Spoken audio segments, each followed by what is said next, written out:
Hi! We are going to draw traditional again today, as you can see from the title. Same setup. So, this is going to be my reference. This, of course, I'm not gonna do it the way it shows on the photo. It's more for the general idea. I want to do it twice today. First one will be in watercolors, because I kinda have an idea how to do it in watercolors, more or less. And the second go will be in gouache.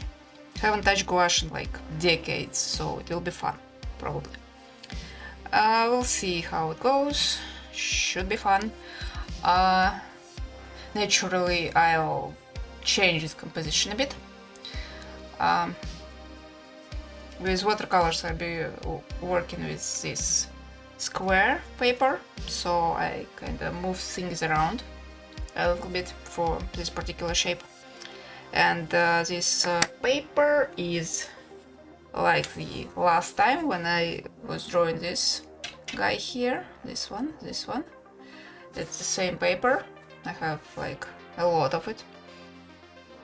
It's cotton, 300 GSM, cold press, kinda nice. I liked it last time, and well, it's pretty much all I have in terms of cotton paper. I have like bigger sheets of it, but I'm not ready for them yet. They're like super expensive and I need to train first. So yeah, that will be for watercolors, and then I'll do gouache in my sketchbook paper. There is like simpler, and well, it would be so much wasteful for the first time trying gouache in like many years. So the idea for this one, as you can see, I didn't do the borders. I usually prefer to do it. I like how it looks, and it kind of fixes the paper to the desk, so it doesn't go around too much. But I saw this interesting trick to wet the paper from both sides before going like first layer, so it won't bend this much. Because this guy here, like, it bent a lot. I don't know if you can see it, like it's this corner is just fixed. So the idea is like I wet the back side, flip it, wet the front side, and start doing the sky. Also, I have another reference, like more than one actually. Those two were made on different days. Like the brighter one, more colorful one was the original, same day as this one.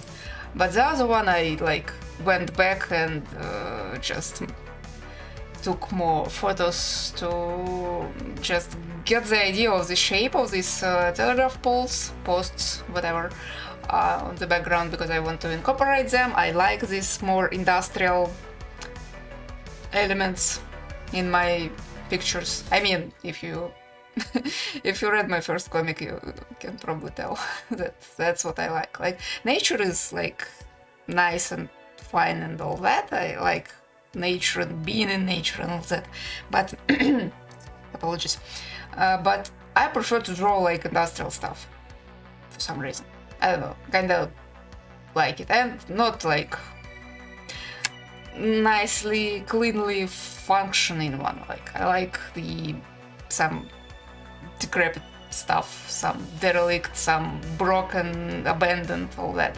And this poles, as you can see, like one of them is like wooden, which is kind of like old school, and the other one is metal, but it like rust all over it. So they both kind of old. They very haphazardly put together, as you can see, like the wires going all over the place, and they like slapped together. And I wouldn't be surprised if it's like a fire hazard or something, because that doesn't look safe. none of them. And that kinda I liked. I like the contrast between this very ugly poles and the nice blossoming cherry tree. So that's the idea. And I'm gonna probably, well, first I'll do the sky, and then I will sketch the rest of the stuff on top of it with watercolor pencils that will like nicely dissolve when I start drawing other stuff. So I should stop talking and start actually doing stuff. So I'm using this huge brush to just put the water in there, but first I think before that I let it just soak. I need a lot of water for this first round, but I think I'll mix my sky, so I will just go right into it once the paper is wet, so I get the nice just flow on it. And like, I don't know how it will turn out. I can't do it like straight away on my desk because it will be kind of stained, and well, I don't want that. So I'm using another sheet of just basic paper to cover it, and I realize that it will eat some of the water from the like backside, eat it away, so this will still bend. I just hope it won't bend as badly as like the first try with this dude over here. So I'm just grabbing some water to start the mixing. So as with my stream like a few weeks back when I was drawing skies, I'm gonna go with cerulean blue, but I might add some darker phthalo blue in there, probably. I like the color, but it's like it's a bit cyan, I'd say. Oh, okay, I should probably remove this and put it in the other glass. I have, as always, two containers for water, one for like dirty water and one for clean one, just so, well, I don't have unnecessary pigments just floating around when I need to like change the color. I'm gonna grab just a little bit of phthalo blue, and it will stain everything as it always does. Maybe a little bit more. It's still kind of very intense color. I don't want to mute it, because, well, what I like about this whole scene when I took the photograph, that the sky was really bright, so I want to preserve that. I want really intense color.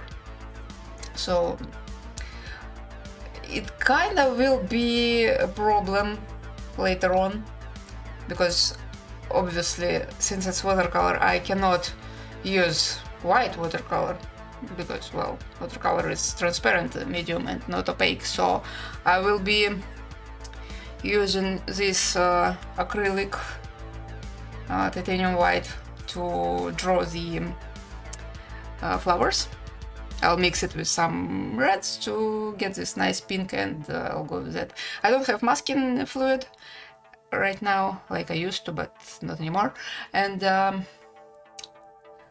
I don't see the point of using masking fluid here, to be honest. I think I'll just go over, and I think it will be better obviously in gouache because it's an opaque medium and it will be easier to do in gouache and all that, but I kind of want both just to get the idea of their difference and all that. And yeah, I'm not opposed to mixing these two mediums, going like first layer of watercolor and that going with gouache on top of that, but just to kind of separate the two, I'm gonna use acrylics for these watercolors and gouache just separately at all. Okay, so I need to wet this paper. Like, this brush is very wet. It just soaked But what I also know about this paper, it drinks water like crazy. Like it really needs a lot of. It's already bending, as you can see. Oops. So now to prevent that, I'm gonna wet the other side, and this will be the side we're working with.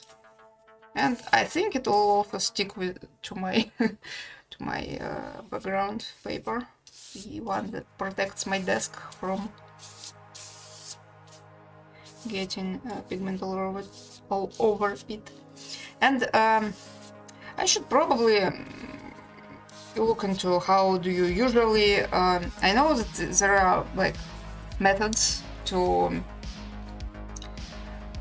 stretch the paper watercolors so it won't bend. I think I made a kind of grave mistake because like the background paper will now bend and will ruin the top one. What should I do? You know what? I'll change the paper, I guess. I have the other one. Be right back.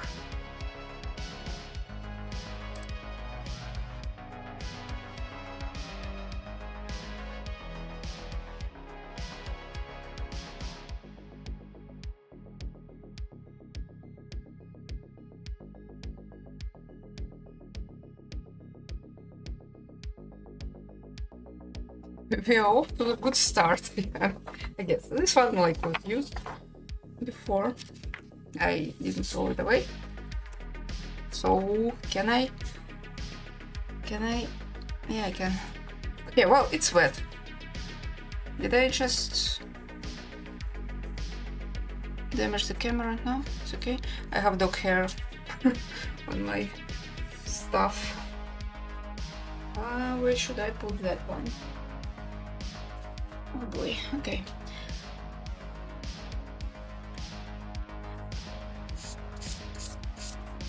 Okay, is it wet? It's kinda getting dry already, and I have paint all over this one. Oh my god, this is a mess. Oh well, that's like what happens. Okay, let's try this. Let's try this. Oh, it spreads nicely. Yeah. I love it. And I have a lot of dog hair on it. Well, that happens. I need more pigment in there. Yeah. Kinda like it, but I think it's more for the more cloudy skies. Because here, like, I don't need that much texture in here. I kinda need more of a gradient going on. But I think it will do. I might need another paper under that. And I just grabbed all of my blues. Whatever I mixed there, it all went in here. Well, hopefully the paper won't bend after that. But I need way more pigment in here. I hope that sound wasn't horrible. If it was, my apologies.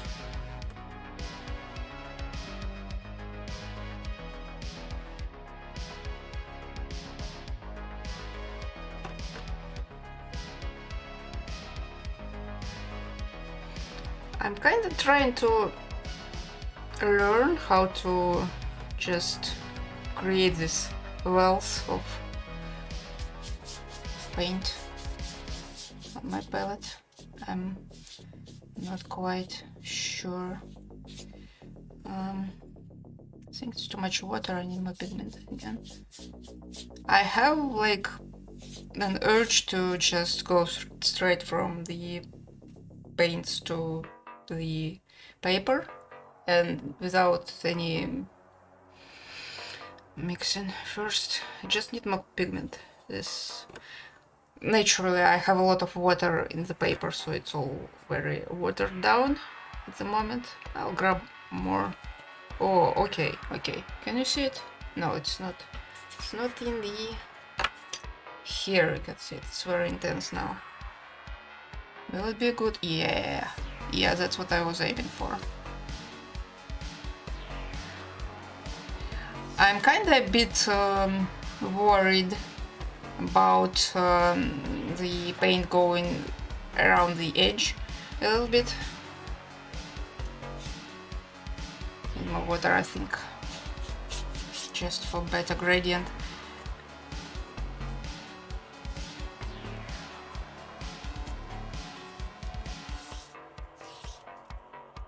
Also see this streaks going on, which it shouldn't be. Like, I need more smooth gradient. And okay, that wasn't a good idea. Like, I should never start this fresh pigment from the like middle of the page. It should be from the top, I guess.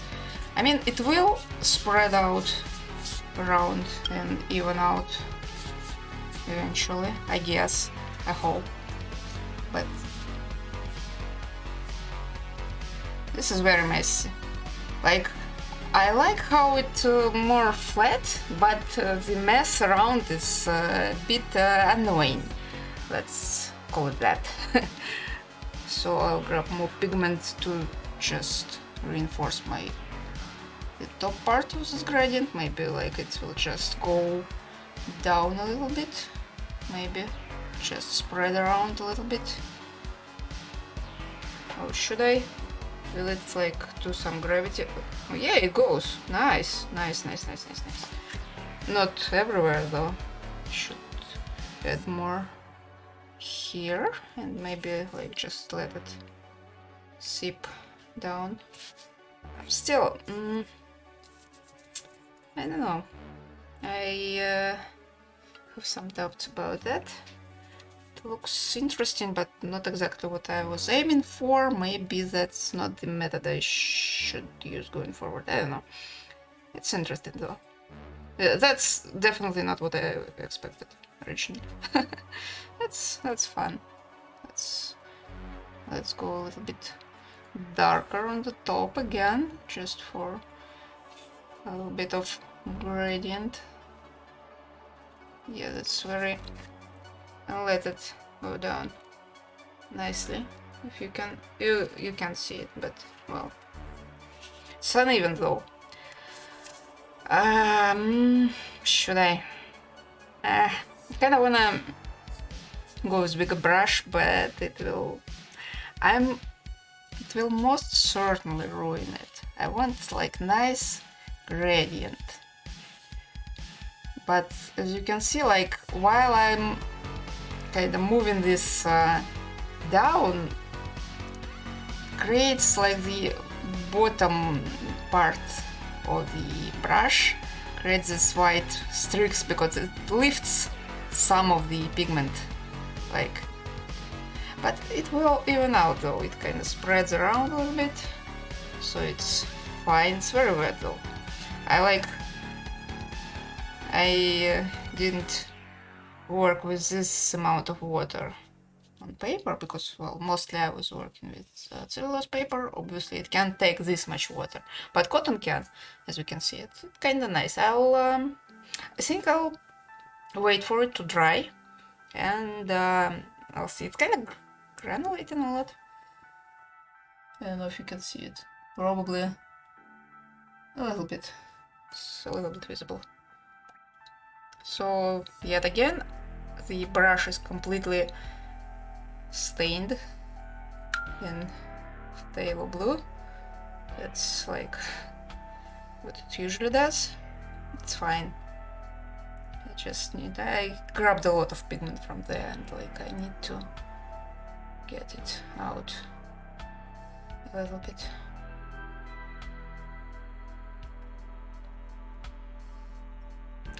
I will not use this brush for the rest of this painting. I will probably use it again when I'll move to gouache part, but like for now this is done. This big brush is done. I will wait for this mess to kind of dry a little bit. Maybe I'll change the paper again, the one under. I wonder if it bleed through. No, it didn't. Did it? No, it didn't. Cool. Good enough. Like this paper is just some basic what do you call it? Just for like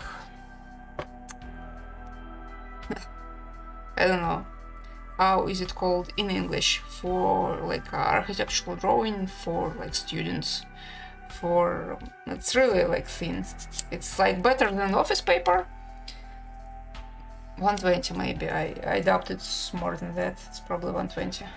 Maybe 150. No, I think 120 is max. Maybe even less. Anyway, is it nerdy to be able to tell the paper density from touching it? Probably not. Like, it depends. Like, I'm sure a lot of people live their lives without even knowing what the GSM means in terms of paper stuff. And yet I don't have a terminology for it fully in English anyway.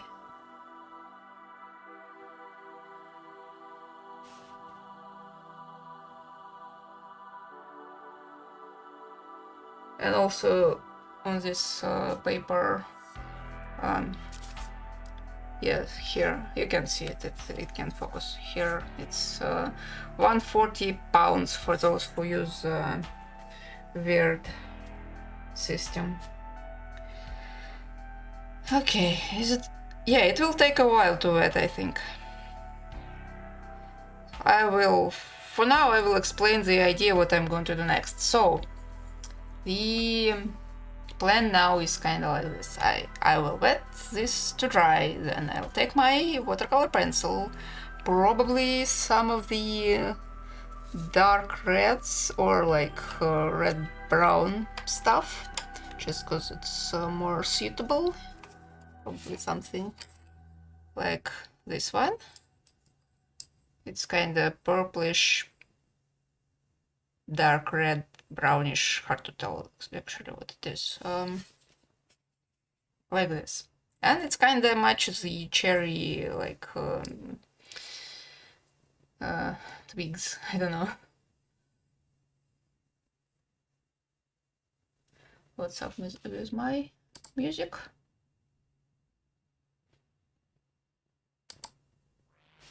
Okay, for some weird reason it stopped working. Now it goes. So, with this pencil I'm gonna just lightly sketch the tree, the twigs of it, or the branches. I will not sketch flowers because, well, why? I'm gonna draw them in white anyway. I don't need any more pigment, just muddying the stuff. And I will sketch the pole, probably with the same pencil, just for consistency, I guess. I want to change it a little bit. First of all, from the compositional standpoint, like the second batch of photos, that one of them you can see on this reference. Just one, I made more. It's just those are like the best ones in terms of what to see the details. I wanted different composition just on photo because, well, it's easier to work straight from the one photo. You don't try to combine it in your head, and also just I wanted nice photo. It's also a good thing to have. But sadly, to get the composition I want, you need either some sort of like elevation, or drawn photo, or from afar with like good camera, good lens, and good zoom. None of them I have, so I'll have to improvise. I am kinda not sure yet how I want to approach the this telegraph posts. It's not telegraph, obviously, just some wires and some lights, I guess. I don't know if even if those lights are working. I never been in that location like at night, so I don't know. By the looks of it, it's like old and dead probably. I am considering maybe I should join these two posts into one, just for more like clarity. On the other hand, I kinda like how they look together. This nice contrast between them, one like being bigger and one like smaller. But I don't want the wooden one to be wooden one. So it's either one post that is rust metal or two, both of them rust metal. I want this really separate these two planes, the foreground being the branches with these nice flowers, so everything is soft and bright and light and nice, and the background being this dark, rusty, decrepit industrial stuff. So they both should be dark, even though I know like the sun hits them both branches and like the posts from the same angle, so that side should be lit up. But I don't want that. I want like the difference between this bright flowers and the dark industrial stuff. So it will be dark. I might add some rust on it, but it also will be dark, so like the dark brown, maybe. Maybe I'll just go with black. I'm not sure. In gouache I probably will go with black, just without any variation. In watercolor I have more like options. First of all, I have like bigger palette with watercolors. I have like burnt sienna and sepia, all the stuff to do nice rust color. And I don't have that in gouache and I don't want to mix too much. I mean, I will be mixing obviously, but like, we'll see. It's still wet, by the way. So I'll keep talking. So I kinda wanna, obviously the branch will go kinda similarly to the photo. So from the like the top corner, maybe not from the corner itself, but like a bit lower and like this nicely like kinda almost golden ratio. I'm not gonna calculate it and something. It's just I know how it will look good-ish. Like humans have this ability to just spot golden ratio just subconsciously. So I guess I'll kind of hit it around somewhere there. Even if I kind of miss it, doesn't matter all that much. It kind of be in the area anyway. And the post will be somewhere here, like a third, which also like more aesthetically pleasing for the human eye for some reason, because like we like the thirds. So maybe I'll tilt them a little, which also will be better with two posts instead of one, because like if it's one and tilted, it's questionable. But like if there are two of them and one is tilted, maybe not actually. I don't know. We'll see. I mean, I know I need to decide like about now, because once it's dry, I'm going just straight into it, because like it's been what, half an hour. All I did is just one layer of paint. That's ridiculous. But I don't know. We'll see. We'll see.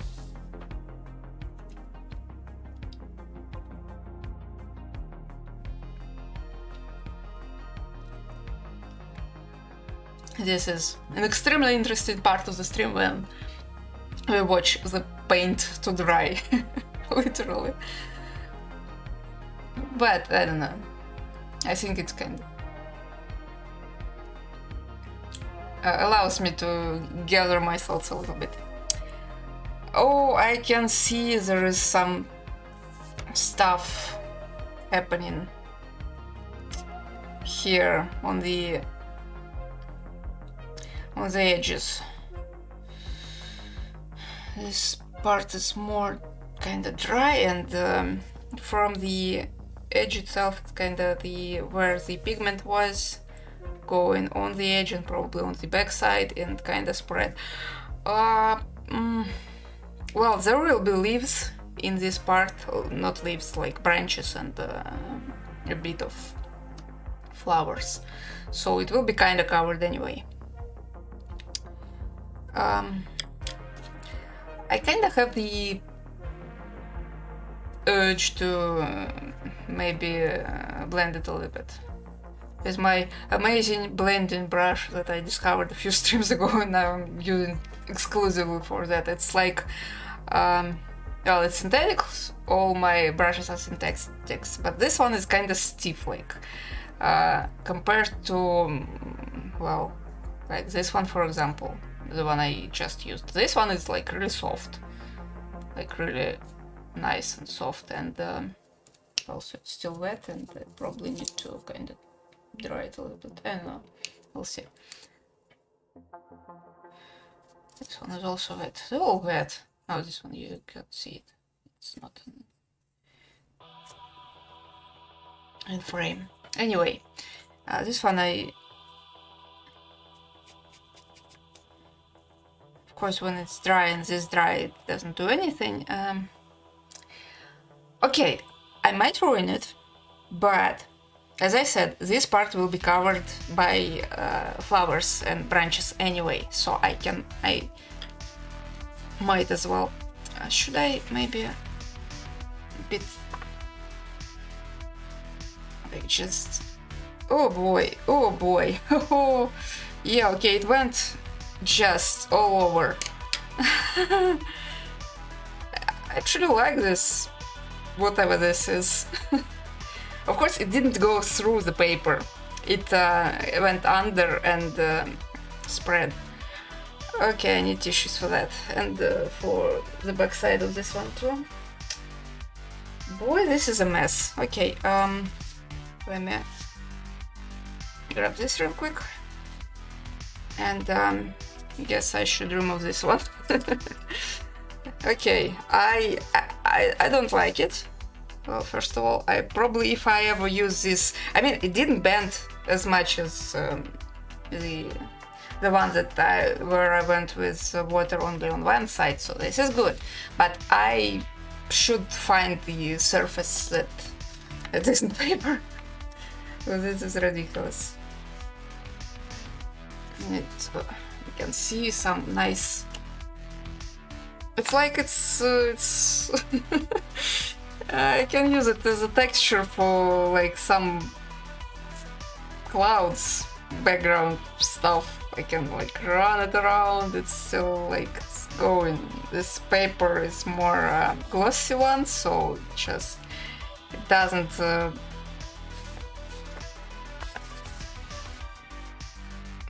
drink that much water. It just goes over it instead of going in, and just.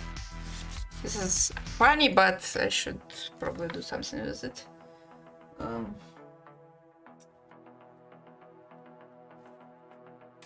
Give me a moment.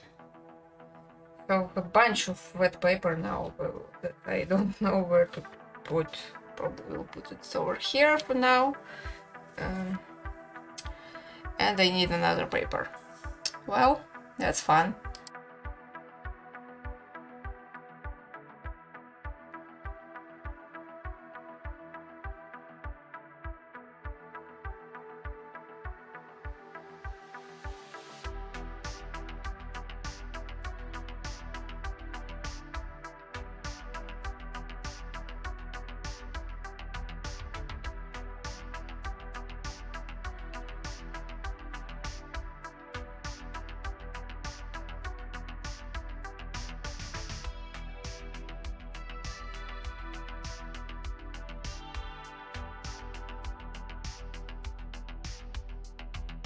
I guess its room is like learn from my mistakes. Oh boy. Okay. So yeah, this is a mess. I'll try to flip this, but it might damage something. But let's go, because the backside looks funny also. Like, look, this nice clouds. Okay, that's fine. This is fine.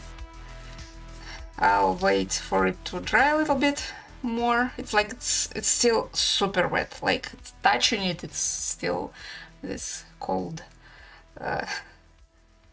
stuff. Okay, probably I should not do stuff like that. And like, will it blend? Oh, it will. Overlap.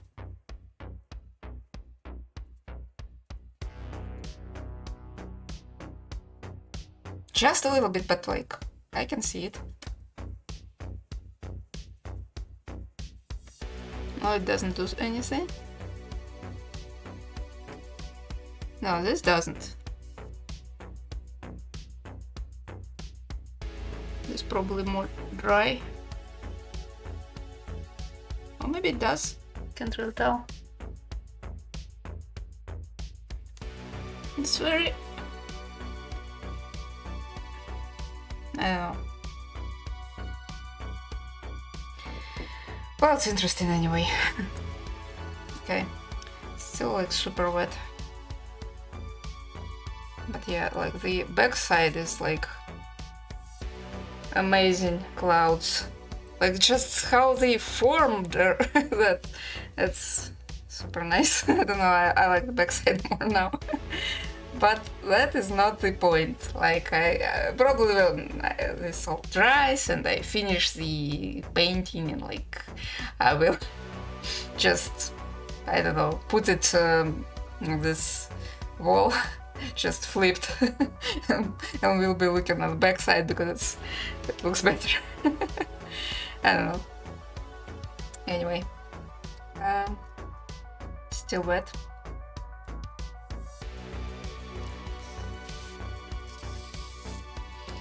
For some reason I have bugs dropping on my desk. Some small bugs. I guess now when it's really warm they woke up and just go. And as I said before, I have like a skylight right on top of me, so maybe they're crawling from there. Ew. Anyway, how should I? Yeah, it wasn't in the frame for like this camera, which it should. And you can see my water already blue, very blue. I have the other one, but I probably will still be using this one. It's like it's not like super intense, and I will be doing some darks first. So I'll do the post and the branches, probably in the same-ish color, and then the flowers will be just contrasts.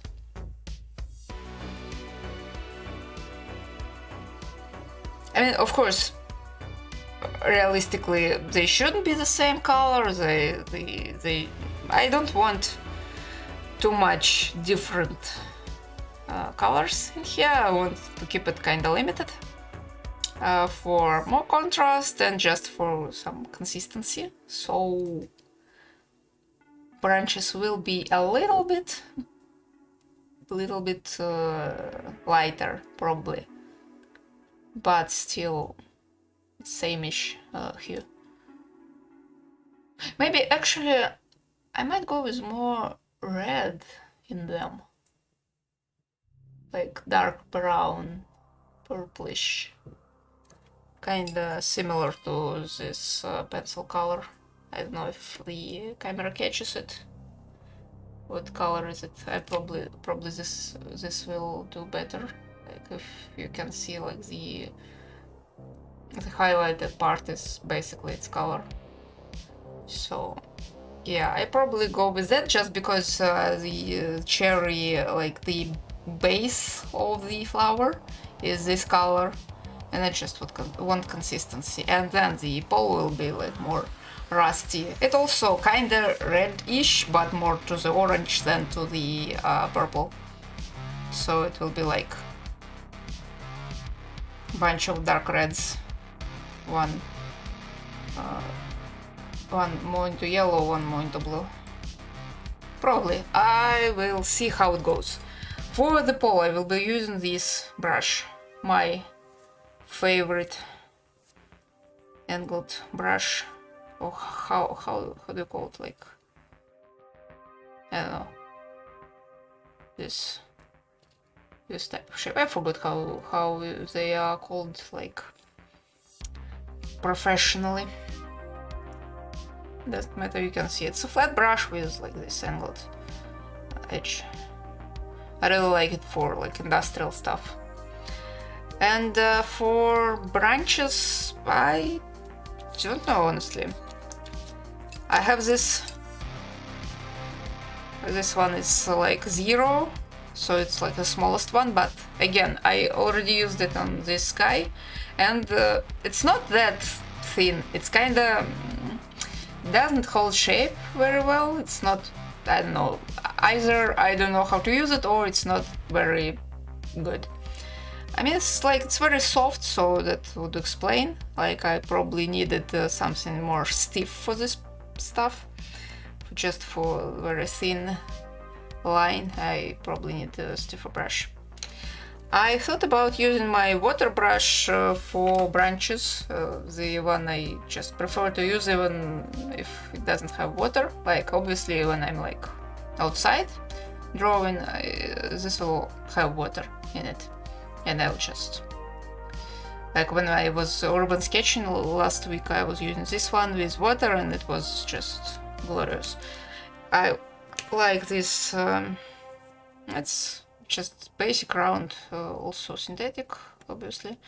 It's very kinda, it's in the middle, I guess. It's kinda soft but kinda also stiff, and it holds the shape well. It isn't exactly thin, the point of it.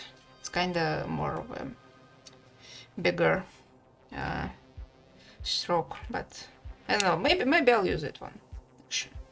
The more I talk about it, the more I like it. Anyway, are you dry? Are you... No, it's still wet. My god, why are you so good? So good, just this cloud is amazing. Maybe I should do clouds like that, just randomly submerge the paper into pigment and just see how it goes. I know that like a lot of acrylic pouring people do just that, just drop everything and let it do random stuff, and there is certain appeal to that, but I don't know, I like more intentional shapes than that. But again, to each their own. Like people who like abstract stuff, they probably like randomness more than intention. Maybe not, I don't know. I never tried that.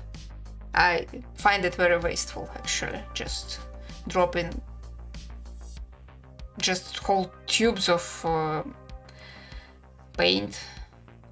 Maybe like 10% stays on the canvas and the rest is just dropped on the floor, mixed all together, goes into, you know, environment. That's not great. But again, to each their own.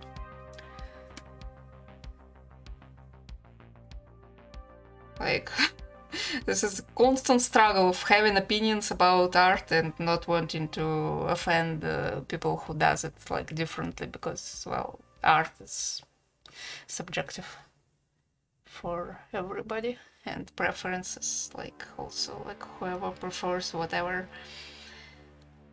It kind of, I can't tell if it is covered unevenly or it's just haven't dried in certain places, and that's why it's there is some texture going on. Like, oh, the camera even catches it. Like, you can see that, like a bird here. This, maybe it's just wet, or maybe it's where, yeah, it's where I dropped some phthalo blue. It's, as I keep saying, it's very staining pigment. It's just so intense. It's fine. It's fine. It will be I mean, even in the photo, as you can see, it's like not completely clear sky. There is some not fog, not mist. How do you call it? Mist, probably. Like very thin, like cloud going on. Just it's not even cloud. It's just some like water in there that haven't formed in the cloud yet, but it's still enough to see the texture and not just a flat gradient. So I guess it's fine. I really want to start sketching. It's still wet. That experiment, well, I didn't like it. I was hoping by this time I would be already like painting flowers.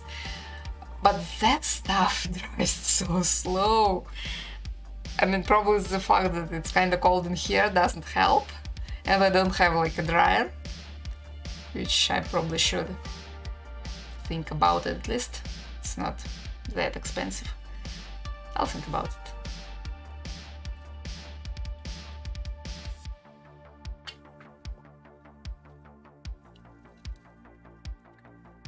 I guess for now I'll be sharing more of my questionable opinions. Also, check this out. Like, it's still... This one also haven't dried yet. And I also found another bug on it. Like, why? Where are they coming from? Guys, why? It's so nice outside. Go outside, don't go here to just die. It's still wet. It's still so wet. I don't know, should I maybe flip it so the backside will dry, but like will hold it and maybe it'll dry faster if it's facing the lamp. The lamp is kinda intense, like I can feel just warmth going from it, so maybe I should just like go right there. Oh, it's yeah, you can probably see the shadow of it. Yeah, it wasn't a good idea, my camera didn't like it. Anyway, will you please dry? Please. Yeah, the way the paint spread out is kind of interesting. Oh boy. How should I even do this? Like this?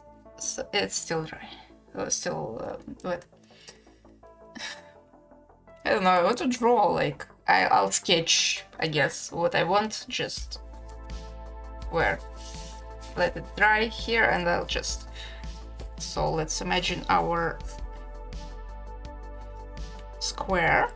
So like poles will be somewhere like here and the other one is like here.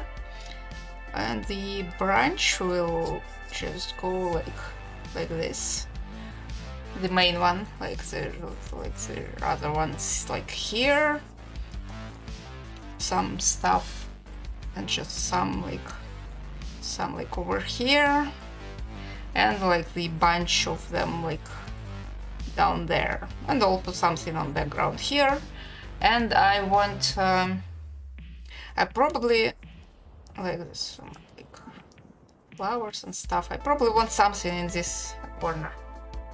To be honest, like I kind of want something in here. Like I don't like empty corners. Like it's like a normal human reaction. We want stuff happening in the corner. Maybe I'll just another one there, as if it goes like this. It's just kind of out of frame. And like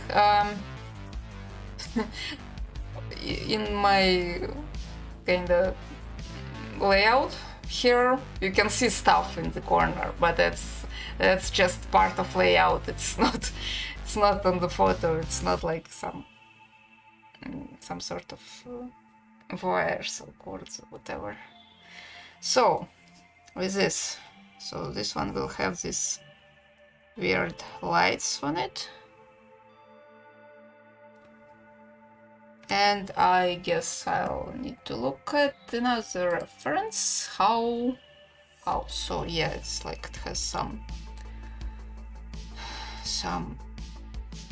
chords. I kinda need them to be maybe crossing the branches, so it will be some sort of, so they're not parallel, that's what I mean. And then it goes somewhere there, maybe like lower. And for this one it goes from here to down, I think. Down, it also goes down. Again, I don't want them to be parallel, they kinda needs to... There are more, can't really tell from this reference. No, I mean they have like doubles, and also there is one going into the big one, but it goes parallel with the branches, and I guess I want it from different angle, from here, and then going like down like there somewhere, maybe two of them, and this weird just, and some sort of all these contraptions to join the stuff together. So kind of like that. But again, I will go into more details, obviously, that just for the composition's sake. And of course there will be main branches with like the like big flowers will be here. And they're like on this. This one will be kind of secondary, and the rest will be like really far away. This one will also be big one though, smaller, like same as which one was secondary? This one. This two will be the same, kinda ish, and the rest will be smaller and kinda farther to the background. That's the idea. Are you dry? No.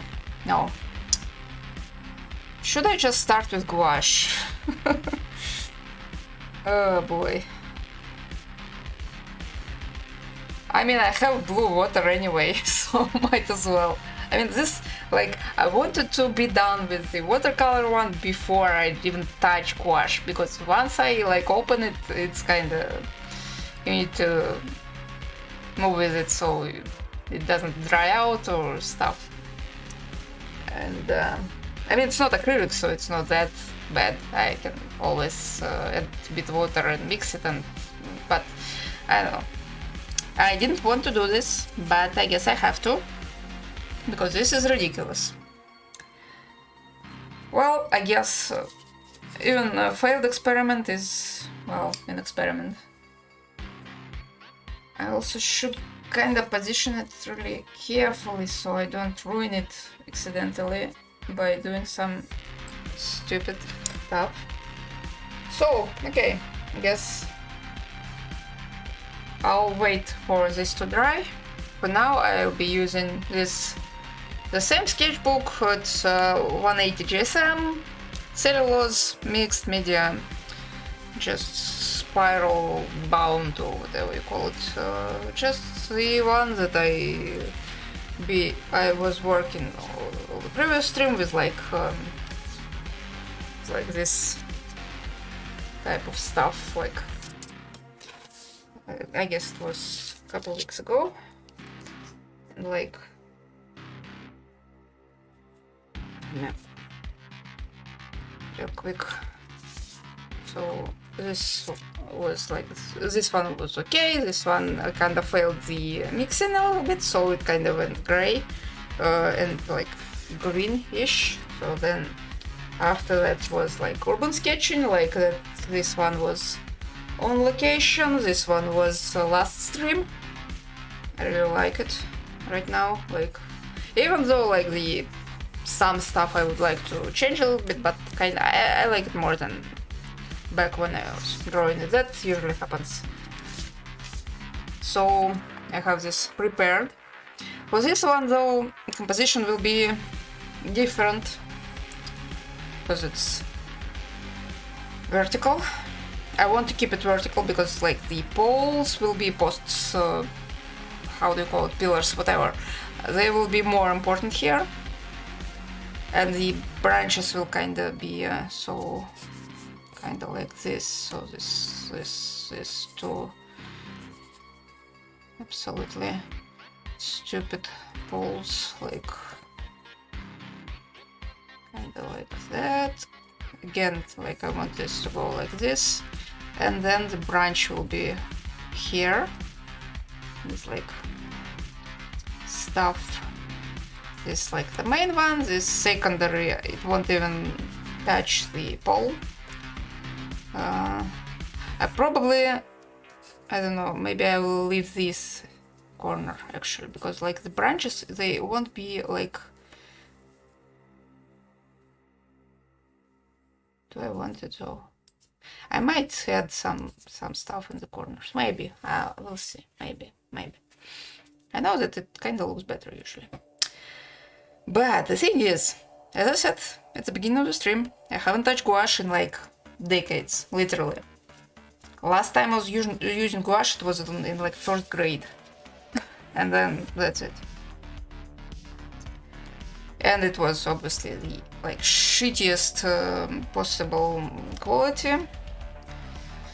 And it didn't have blue in it, which is funny because, well, it's kind of primary.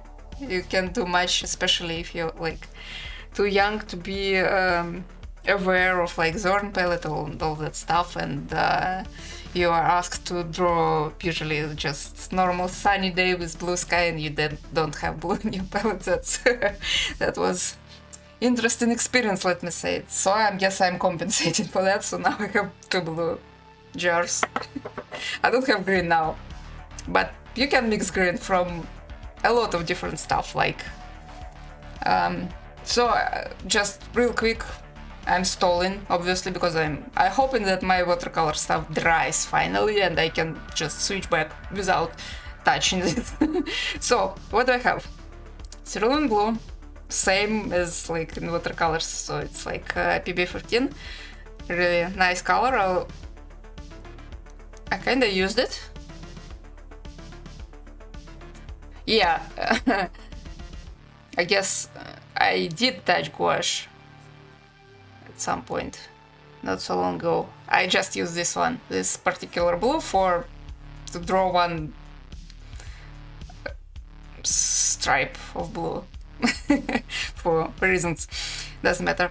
I have ultramarine, it's PB29.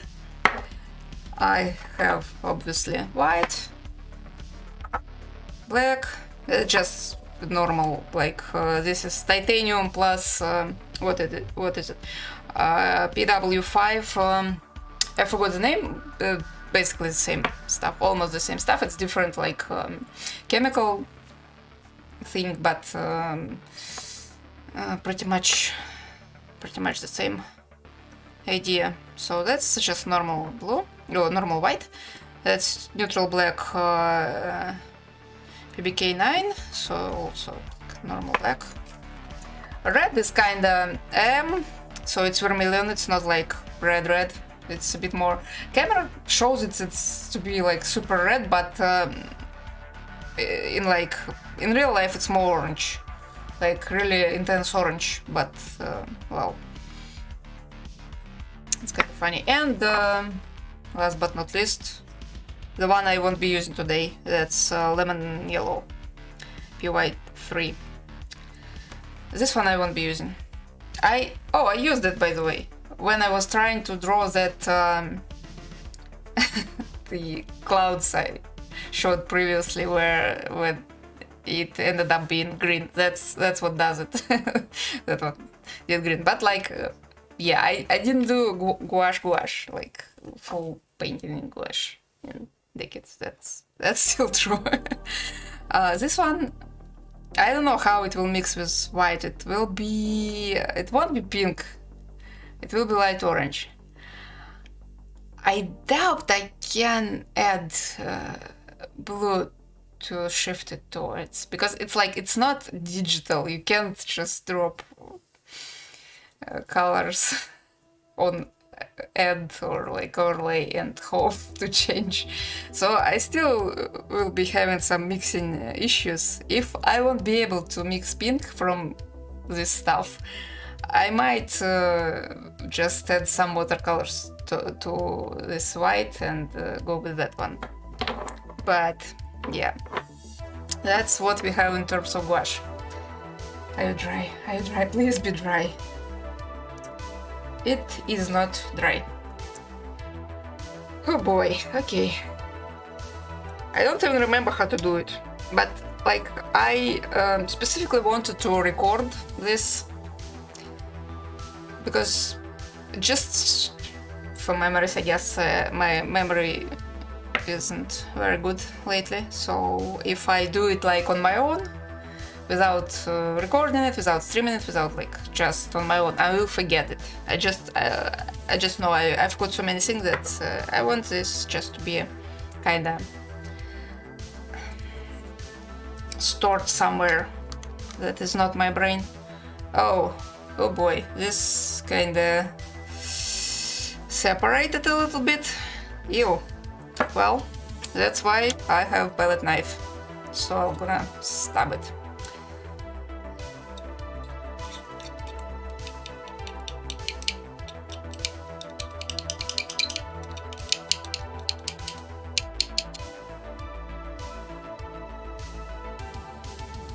That's a lot of pigment. That's fine, that's fine. I'll just let it go. It's very liquid, so I guess this will be enough for what I want to do. If I'll be able to just remove it from... I need another palette knife to clean this one. Oh boy. I don't want just use like the tissue for it because that will be wasteful. On the other hand, like,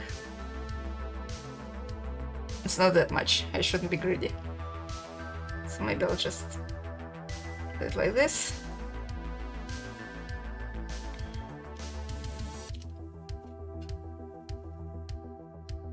Nope. And yeah, most of it kinda. I need another tissue. I'm running out of tissues. Oh, that's very thick. Nice, nice.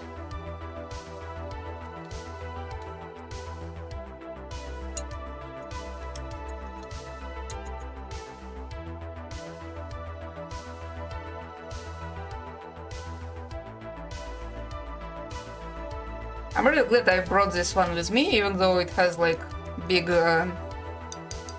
handle and it's kind of big, so it takes a lot of space, a lot of yeah, a lot of space. But I'm glad I brought it with me and didn't leave like some of my other art stuff.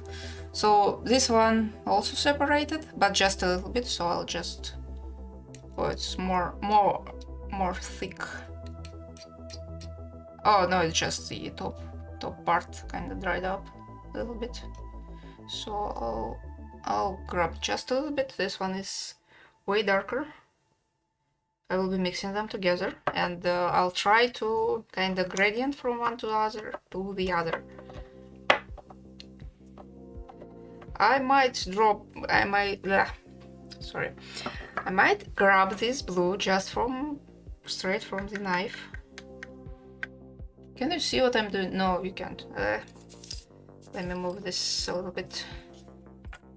So I have this little well.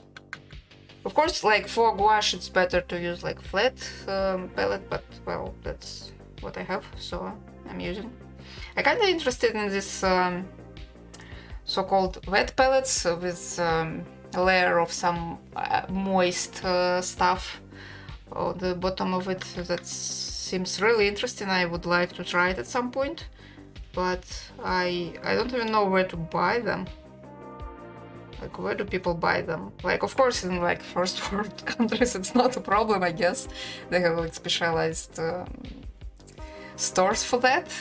It's really like specific stuff, but well, I don't have it here.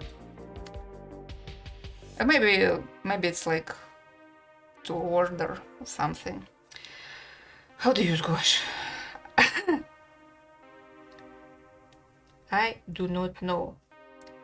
I don't know anything. This will be an experiment. That's what sketchbooks are for, just for experimenting, so I'll be doing just that. And if I fail, well, that's still an experience. How do I even put it? It will stain everything. Let's do it like that. So, how will it look even? Oh, okay. It's guess I'll mix it a little bit. Oh wow, that's enjoyable.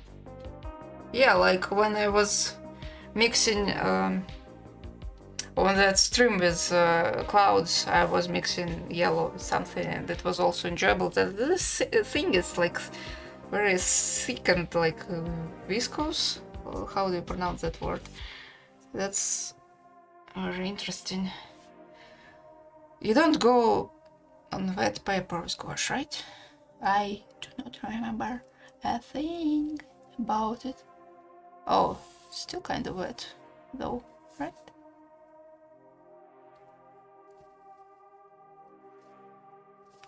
I think I have just a bit too much water on my brush and a bit too little paint, but like I don't want to be like dry brushing. That will be a bit wrong.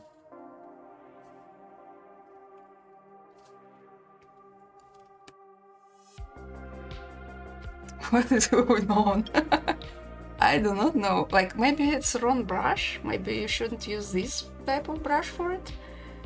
Like, I mean, this is interesting, but it's not exactly what I remember about gouache. I think that's too much water, right? It's too much water.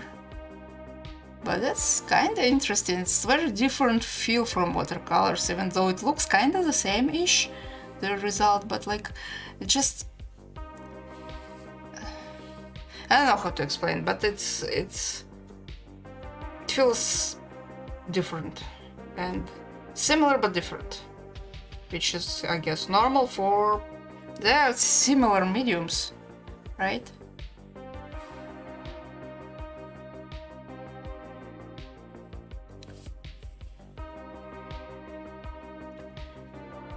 But like, I am thinking that maybe I should use actually a flat brush for this. I would assume that, well, gouache doesn't need that much water with watercolors, and this huge ass brush holds a lot of water, so probably I should go with flat one, right? If there are any gouache specialists among people who are watching this right now, please enlighten me, because I don't have a clue what I'm doing right now, which is part of the fun. I should have probably watched some tutorials for that, but I didn't. Why? I don't know. I think it's more fun this way. This is ridiculous. Let's see what will come out of this. Well, kind of feels like brushing right now. And now I get too much water. What is going on? I don't know how to mix it. I don't know how to use it, but it is interesting. Okay, that feels more like it. That's kind of more like it. It's like still very thin layer of it. Just it's still transparent kind of. It's not opaque because I'm using water with it. like I would use watercolors probably, but it's way more staining. It's like more intense than watercolors, and of course like reactivation is like a thing. This kind of very tricky though, but that's because this brush is kind of separating in the middle a little bit. I kind of getting the idea, I think. I'm not sure.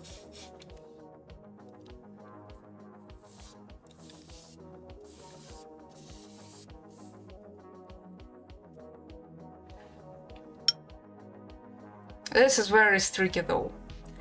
I kind of need to blend it a little bit, but again, this, since gouache is very reactive thing, it's like reactivates, so I can go another layer on top of that, and it will blend with the first layer if I have enough paint in there.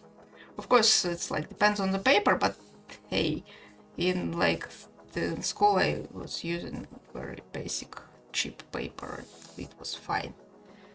Well, it kind of does gradient, but like I don't like this particular fragment here that just jumps really, but not even in hue but in value. It's where I got more water and didn't. It's probably a bad idea to try to. No, it's actually not. Wow. I feel like gouache is a bit more forgiving than watercolors actually, right? That is fun. Like it wouldn't go well in watercolors, but here look. Kinda goes kinda nice. I mean, it's still very tricky. Should I use bigger brush just to avoid this? Just like this monstrosity maybe. I mean, it will take all the paint right away. Won't have anything left. The water begins to become more opaque for obvious reasons, because well, gouache is an opaque medium, unlike watercolors that is transparent. It's like gouache is more or less painting on normal mode, and watercolor is on multiply for those digital enthusiasts watching. And I mean on normal but with like blending brush. So because like stuff is reactivating, as I said before, and the hair is very noticeable jump. Camera doesn't. No, it does. It does. There is from ultramarine to cerulean, like very noticeable transition. So I guess I need to mix more cerulean into this and smooth it out a little bit.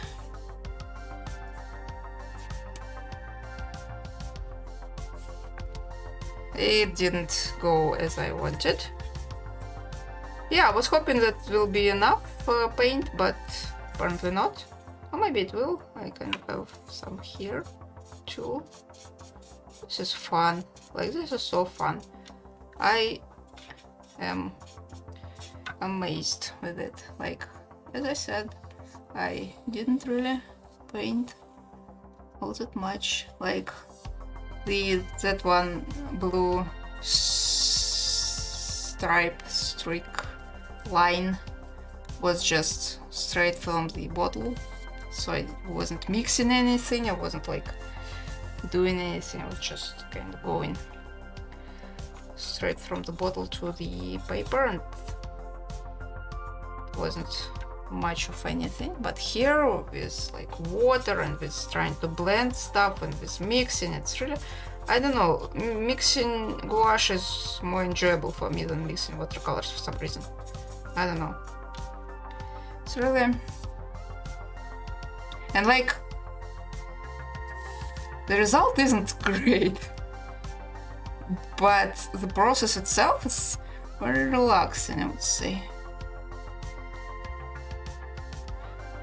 it dries so differently. Like, yeah, it's, I mean, watercolors does the same, but like it kind of dries into the same color, just lighter. But this, it really changes just the hue of it with it dries. This is really interesting. And like, I do not remember how I was doing it back like in childhood. I absolutely do not remember if I think I'm lifting stuff. I shouldn't. I should add more paints instead of taking them away. Yeah, that's like, yeah, I'm reactivating them and like taking them away. That's, oh, that's not good, that's not good. Okay, yeah, I kind of overworking it. I need to let it dry somehow and see where it goes, but I don't think this gradient will look good. But it's kind of funny though. It really dries into very...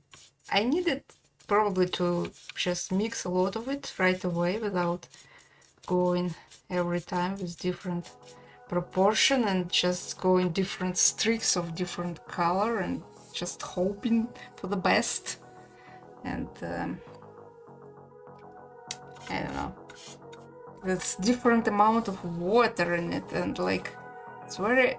I will leave it like that on the bottom because, you know, gradient, that's how it should be. But like I see this... Oh, oops. I can tell where there is more pigment, more paint, and where there's like more water. Can I blend it? Can I blend it on the page with just water and trying to reactivate it and spread around on the page? I think I can. That's cool. That's cool.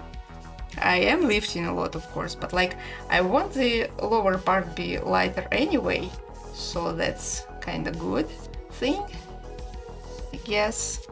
It still gives me some streaks. It lifts, yeah, it does lift, but like also I don't only want to lift it, I want it to kind of spread around a little bit more evenly, and right now it's a mess.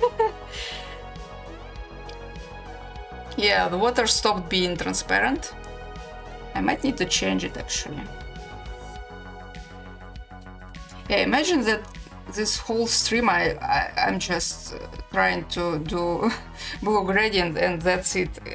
I won't even get to the to the interesting part. I'll just fighting with two different mediums in two completely different having two completely different issues with them. That's funny. I'm trying to kind of spread around the pigment that's already on the page, but I feel like I'm lifting it from the middle and it kind of ruins the gradient. It's very, very streaky. I should let it dry, I think. Depends a lot because, well, I had too much water. And I think if I'll go another layer on top of it, I might just lift whatever is here and I don't know. Maybe I should do with bigger brush.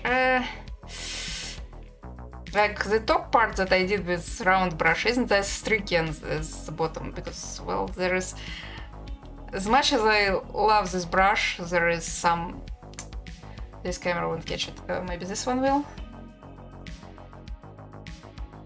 Probably not. No, I can't really tell from... Yeah, from this angle you can tell. It kind of separates the a little bit in the middle.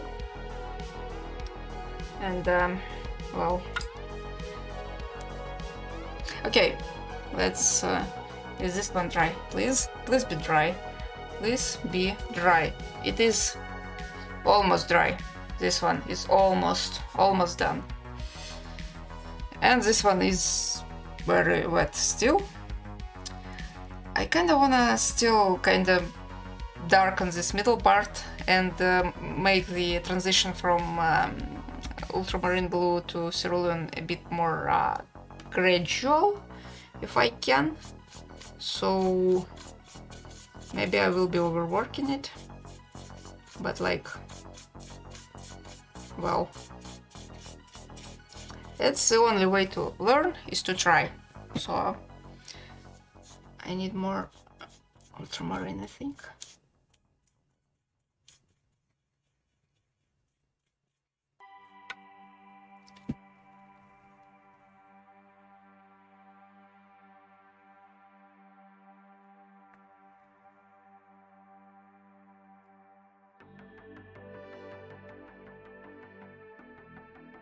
Oops, but it's kind of not bad actually. Grabbed a little bit more than I wanted. Just a bit more cerulean. And I need a bit more water in this mess. Maybe I shouldn't actually, maybe I should dry brush. I don't know. I have no idea how to do this. As I said before, many times, I have no clue how you're supposed to do this. Like, I watch some gouache painters sometimes and like, but this stuff isn't really explained very well. Not like very well as in they explain it badly. It's like, it's so basic that not many people talk about it. That's what I mean. Like, if I watch someone just doing gouache stuff, they usually just go straight into. So it's either very basic exercises, and like draw circle this color, like learn to move your hands. So it's more for like mechanical motorics part, which I mean, good if you just starting to draw at all, but if you like transitioning from digital to traditional, you kind of have motorics part already kind of okay-ish. Of course, you need to still learn how to deal with brushes, control water and all that stuff, but like at least you can like draw a person, I guess, and it will look like a person and not a stick figure. I think I kinda, I don't know, it's still very tricky, but it's fine, it's fine. Guess I'm done with this one. That's what I didn't want to do for this stream, to go parallel, doing gouache and watercolors in parallel. I didn't want to do that, but well, this funny experiment in the beginning kind of forced my hand. So we'll let this one dry and grab our... it did dry. It bent though. So all that effort with making it wet from both sides didn't even pay the results, so it was for nothing. And now I can't even like pin it to the I mean, I can well, anyway. Oh boy. Now it's like the fear of blank page all over again, even though it's not blank. So...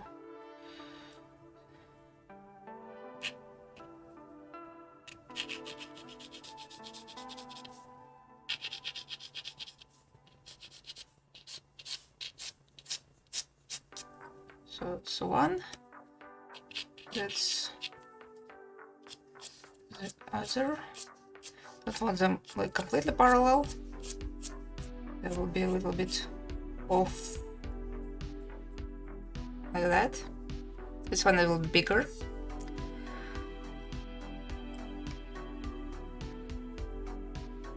I need the reference, I guess, for the so yeah, it's kinda big. this big thing. And the other is this circular. Yeah, there's some unfortunate symbolism in that, which I don't want there. I probably will just skip the this roll part. I don't want it to be too symbolic. And this one with crosses already doesn't do a good job at avoiding it. So like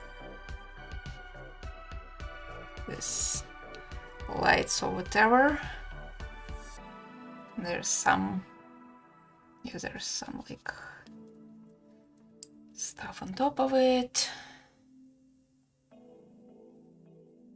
Oh, there are more. Of course, I don't even need to do them properly, like in the sketch, I mean. So let's say this goes here somewhere.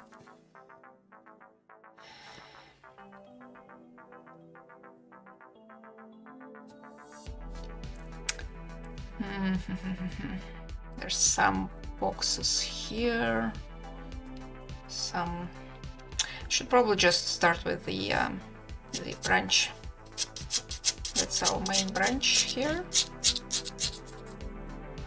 And like there will be some flowers. I will not be drawing flowers. I will just kinda imply their placing, like there's some leaves here and here. There's like a little bit, whatever. I'll wing it, I guess. Which is usually not a good idea, actually. This, like, the secondary branch will be like here somewhere. So there's some stuff will be in this corner. I'll just wing it. Also, there's like some stuff like this. I don't know, I kind of want to just go straight into drawing, actually. Like, not even sketching it, just right away. But, no, I need directions for the chords. So, like, it has stuff on top of them. So, like, from here, for example, to, like, it goes down, right, yes, it goes, like, really down, and there is, like, 2 of them. Which is kind of funny. I mean, probably also comes in pairs. So this one and the other one. Oopsie, not that. How is it? Just some stuff on top of it, and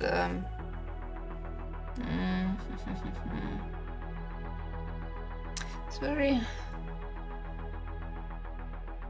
odd. Did it? No.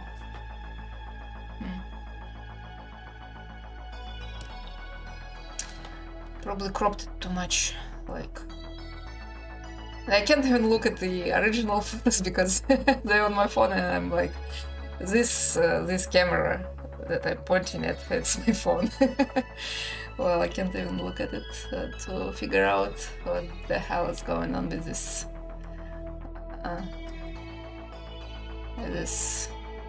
Where is there is one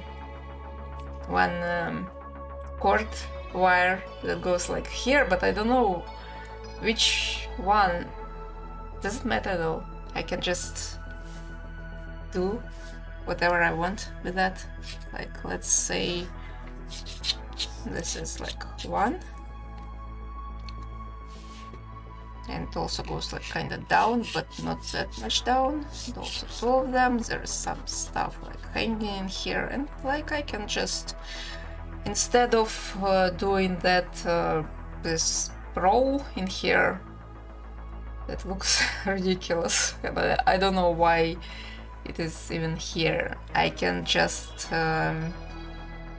do the same as on top of it and just do this big fat cord just going into it and then going like down there, for example, and it's like nice just bunch of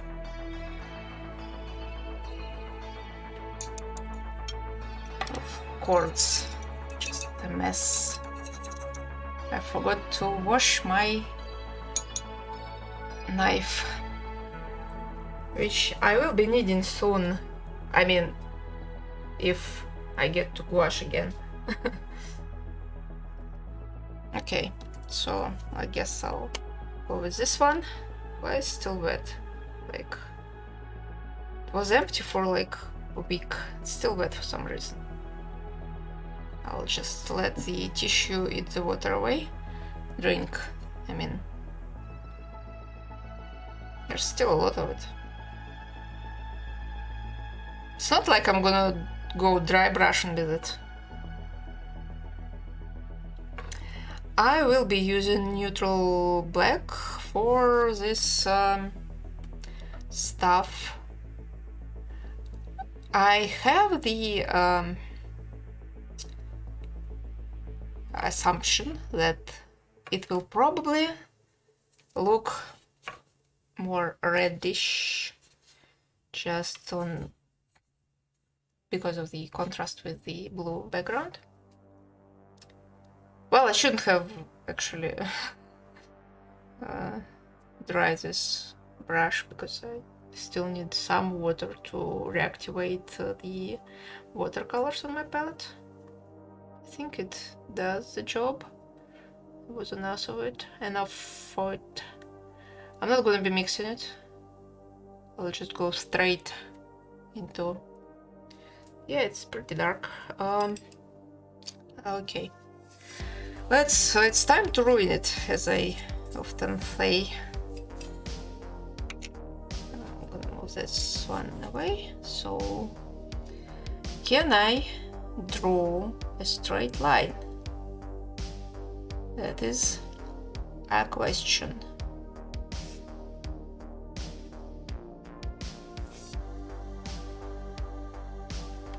Well, it's kinda straight-ish.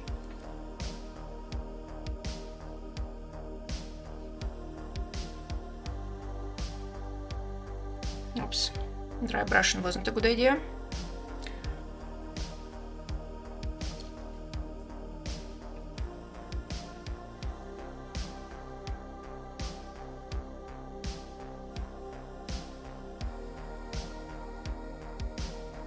I think it's too black.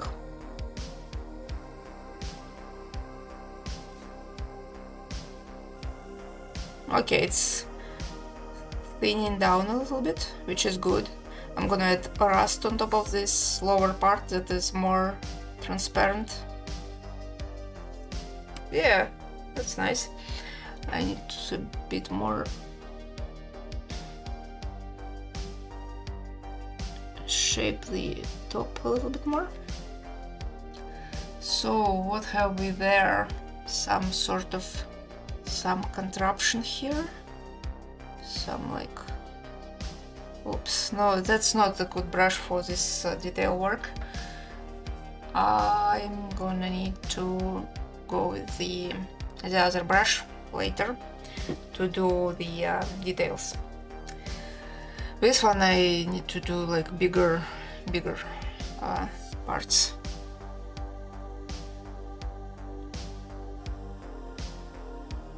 Okay, it's harder to do straight line with this angle,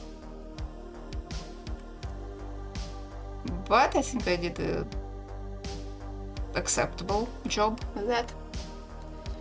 I need more pigment though, and I think I added more water instead. Like, can't even tell why there is so much water in this brush, even though it's like there is nothing inside of it. It's like it's empty, but well, whatever.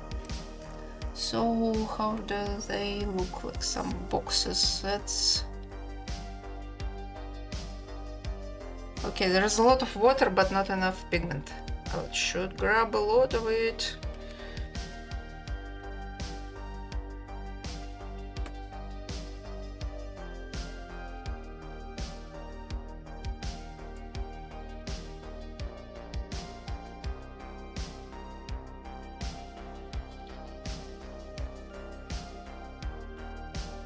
As I said, this rectangles is like some sort of lights, like projectors, whatever are they called. They look. They're very. Oh, one of them is hanging crookedly. I think I should reflect that because I like it. Like the idea that one just fallen off, kinda.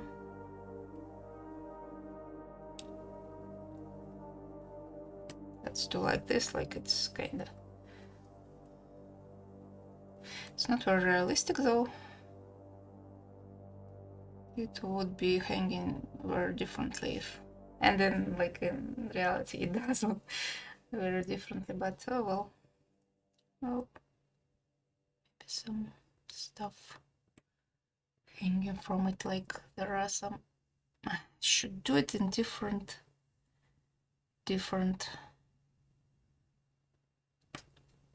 brush. This level details is not good with this brush, but anyway. So that's all the details should be done with smaller brush. Now I'll do the second post that is closer to us, and it will also be black. I think I will not be separating them like visually in any way. There will be just one black shape contour without like making the bigger one like lighter or darker or anything. They'll be like the same.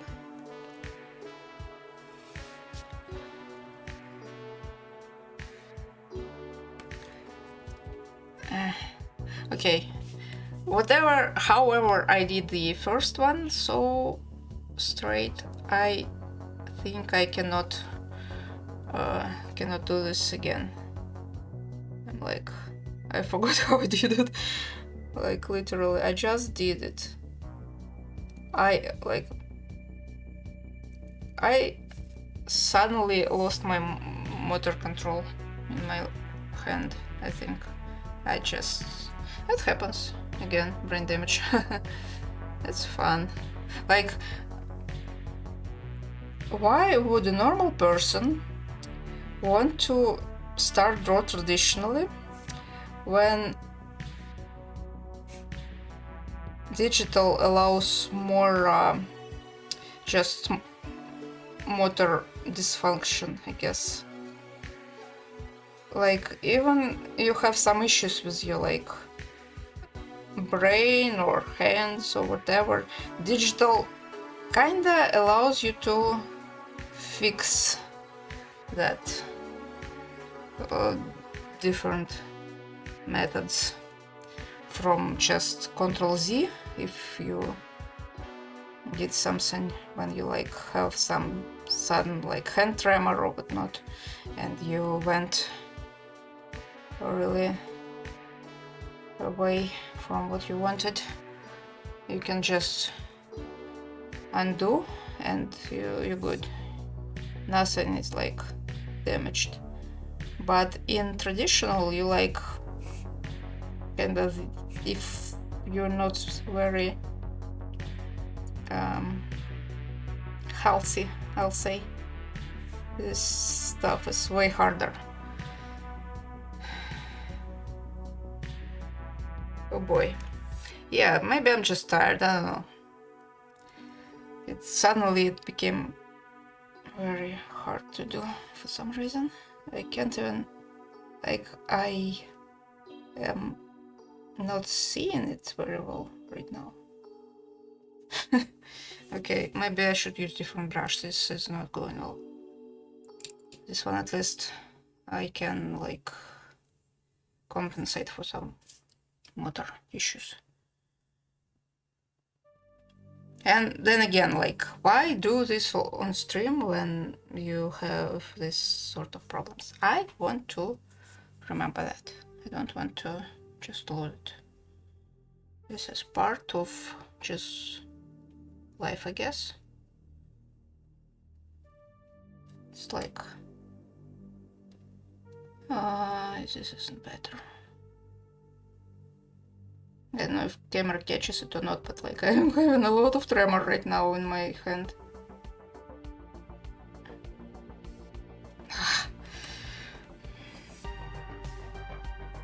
Okay, let's wait for a moment.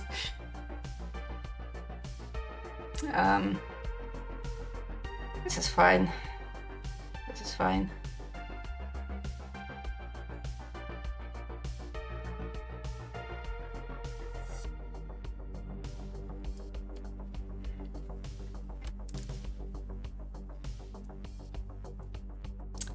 Okay, maybe I should just stretch.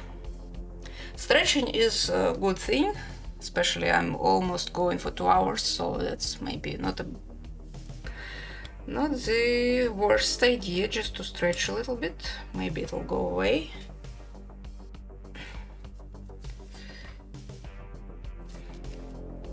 This is also, by the way, like very important thing for artists, to stretch your hands regularly, especially if you've been drawing. I mean, I wasn't drawing for 2 hours, let's be honest. Well, about half an hour I was waiting for like the thing to dry. So yeah.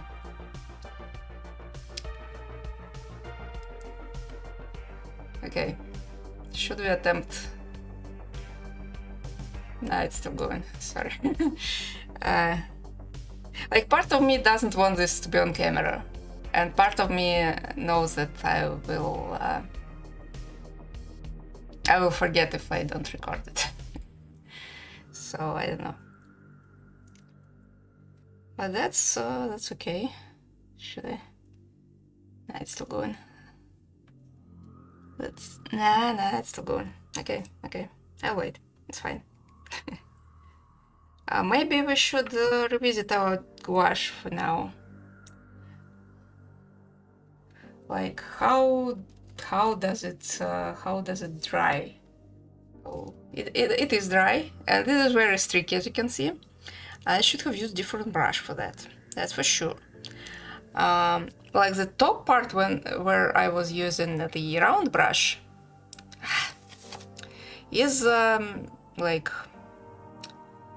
more kinda. It has texture, but it's more random, and this is just streaks all over. Just so, yeah. But this is dry, and I can like continue with this one. But yeah, I'm not waiting anything to dry. I'm waiting my like hand to go back to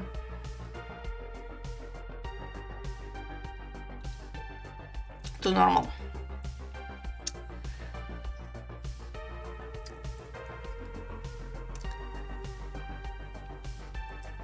Oh, I got chat.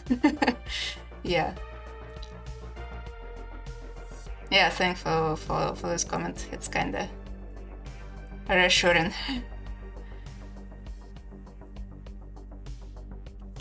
I know. Oh, I have knitted both hands now. Cool, nice, cool. Okay. Time to pause a little bit and give a bit more of my hot takes about art. As you can see, you can have health problems and still draw, as Chief in the chat just said. I mean, it doesn't happen often. Usually I don't draw like for this long without pauses. Usually I stretch, like I draw, and I draw digitally like different. I push the Apple Pencil a little bit too hard, so I don't get tremors. I mean, I do, but it's more of a just pain. Right now I don't feel pain, it's just tremors. But if I draw digitally a lot, I have pain. And I stop and I stretch and it goes away. I don't have pain now, but I have numbness and tremor, which is very different. And I don't know why.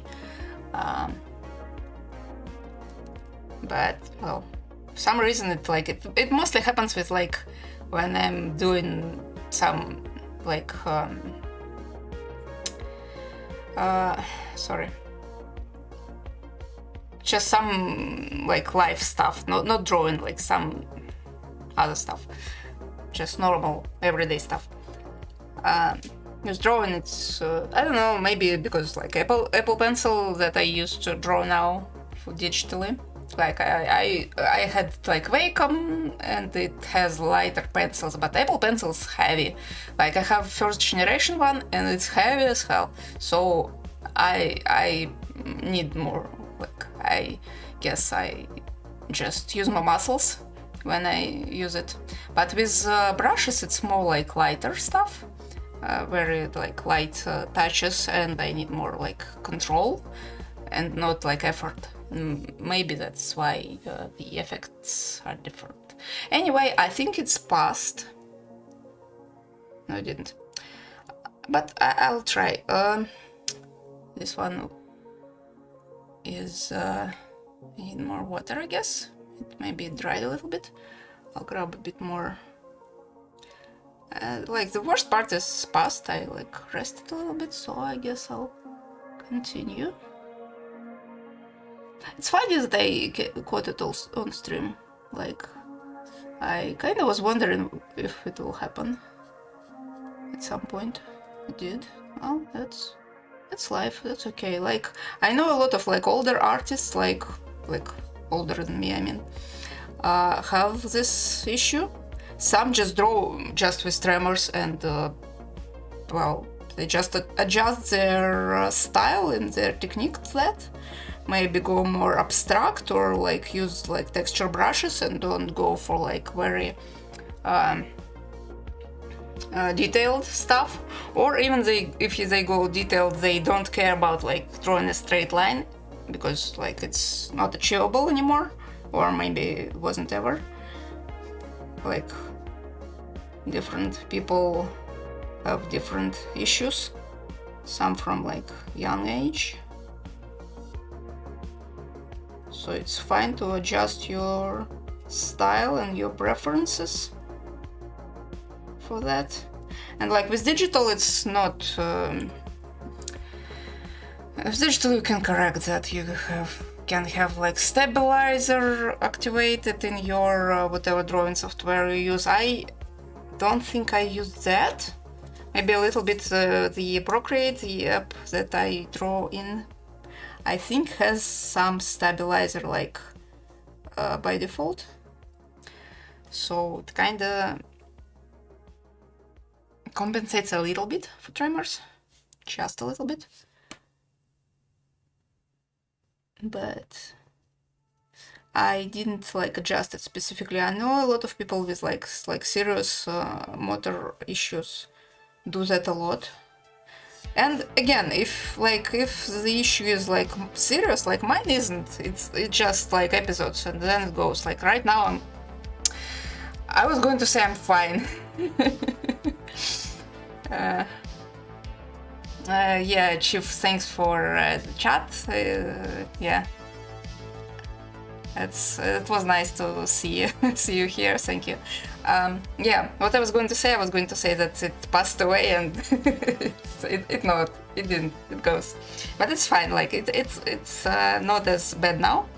Now I'm okay with okay, I'm having it. It's well, that happens. It's fine. I can live with that. And then again, returning to the AI art conversation that I did some time ago in a stream, you can draw with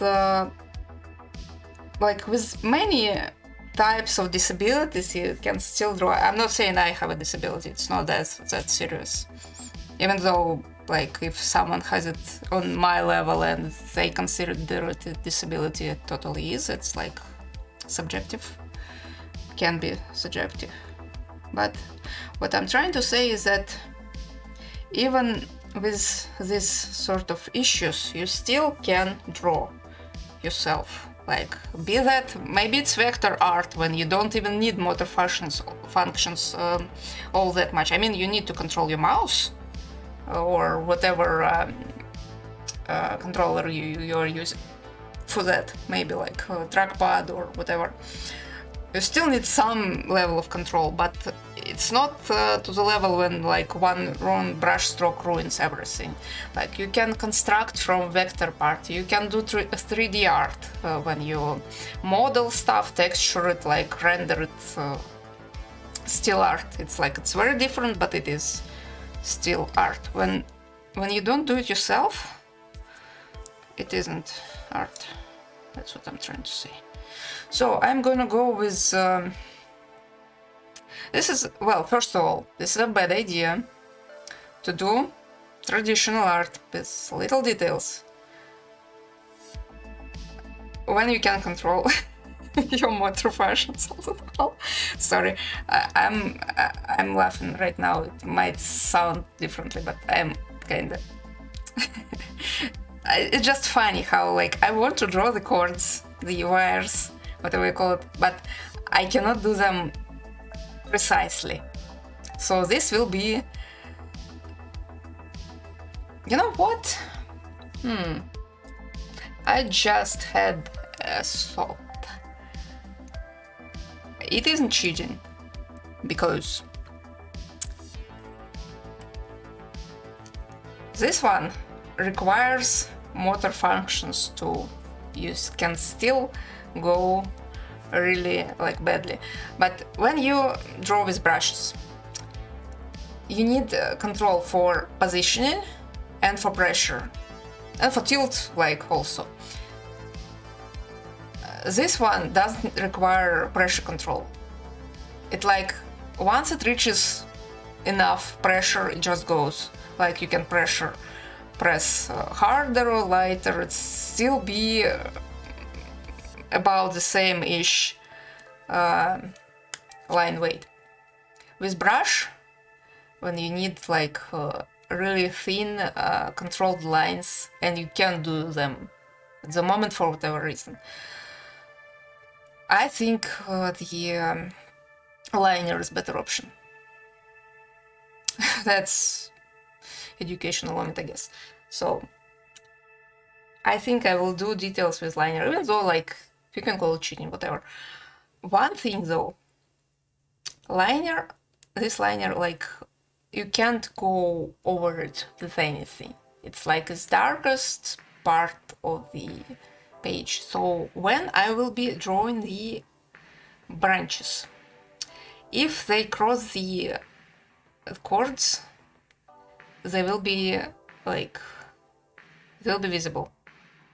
The only thing that will go over them is white acrylics, because I'll be using acrylics. So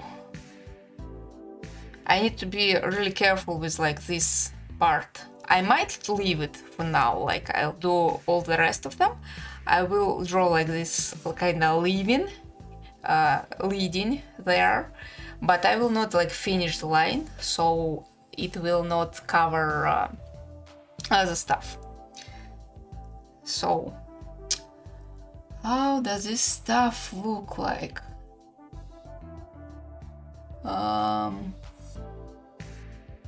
There's some just bunch of, should I just eyeball it, I guess. Let's, like, it doesn't really matter what there is. And I also will be rotating a lot because that allows better control. So I will be leaving, like, the part of it.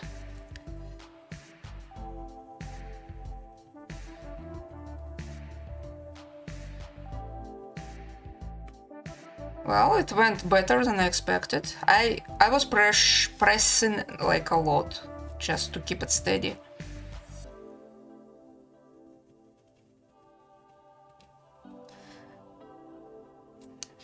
Okay. It's like it's also a good idea if you feel it's like it's going to jump a little bit. It's better to move your whatever you're drawing with from the paper so it doesn't go.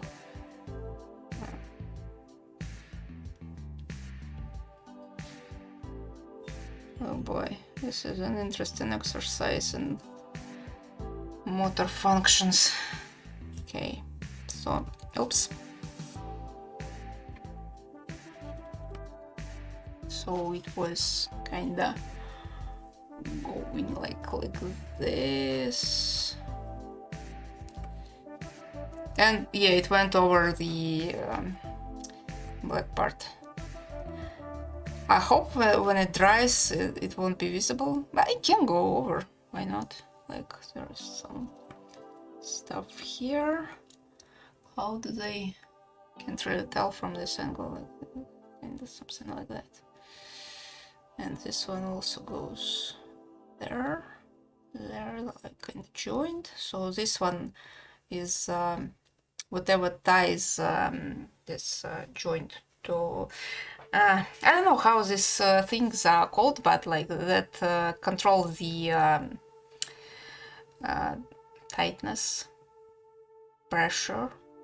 Like when the wires, if you see them kind of sagging a little bit, you regulate this part and get this loop a little bit, and it keeps them tight. I don't know why I'm explaining it. I guess everybody knows how the how this stuff works. Maybe not like everything is wireless these days. Not the power lines though. Power lines are still very much wired. I can't. Okay, there's a lot of texture, and I can't quite do it right. So I went a little bit off. That's okay.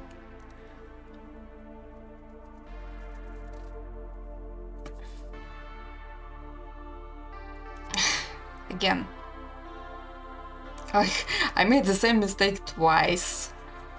I guess I can just make them as if they're going towards us, even though they aren't.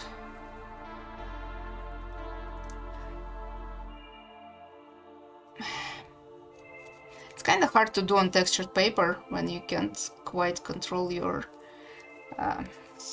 strokes. It just goes all over the place. Maybe should I use different liner?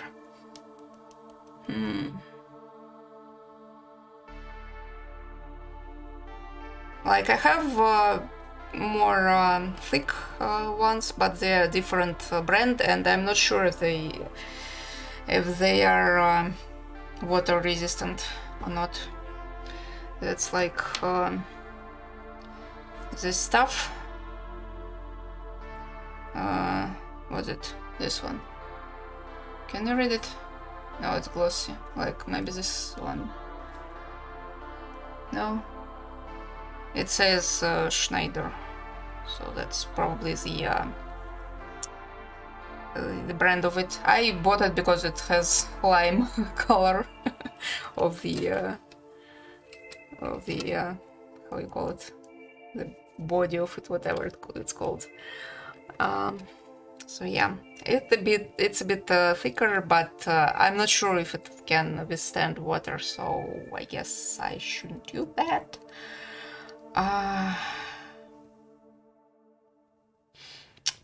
This post also have another cord going on in there.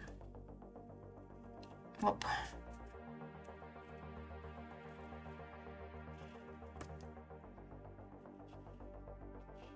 I'm not sure if this one have as a look, but I will do that anyway. I also want some sort of lines going from this lights or whatever,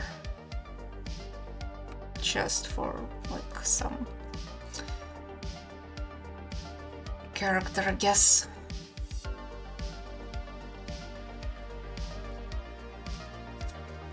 Okay, I also need to control tilt with this one actually. Kinda went a little bit off, but again, I'm not really bothered about it. It's fine. Also need another one. Okay. But for the front one, I need thicker lines, and I guess I'll still have to go with the brush. We'll see how it goes. Hopefully, well, at least it will be going more smoothly than the liner. This one really struggled on this very textured paper. As I said in the beginning, it's cold pressed, so it's very, very much textured.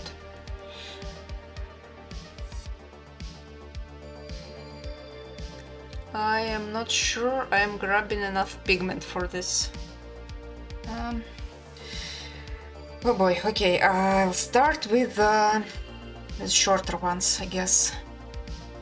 Boy, what angle should I use? I don't even know which will be easier.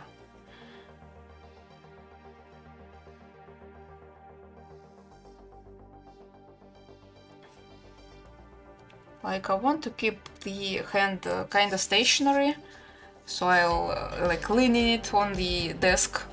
If I will be keeping it in the air, like drawing from shoulder, which you should, by the way, like you're supposed to draw from shoulder. I can't. I get too much tremors if I draw that way. I need like to lean on the some surface to do this properly.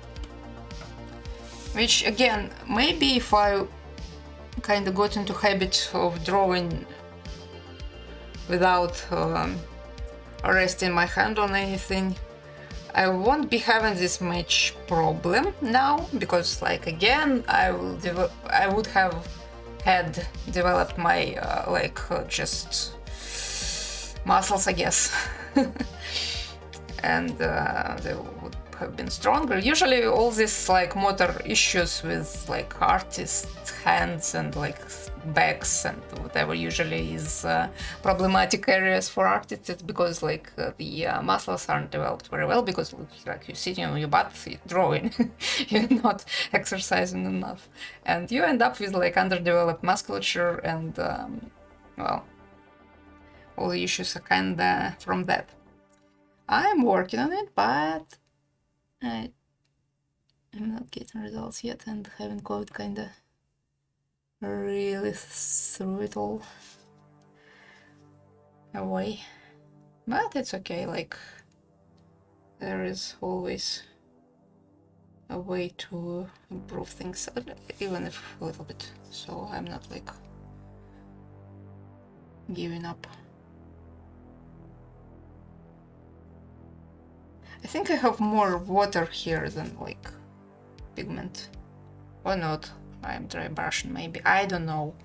With this brush it's really like, I can't really tell.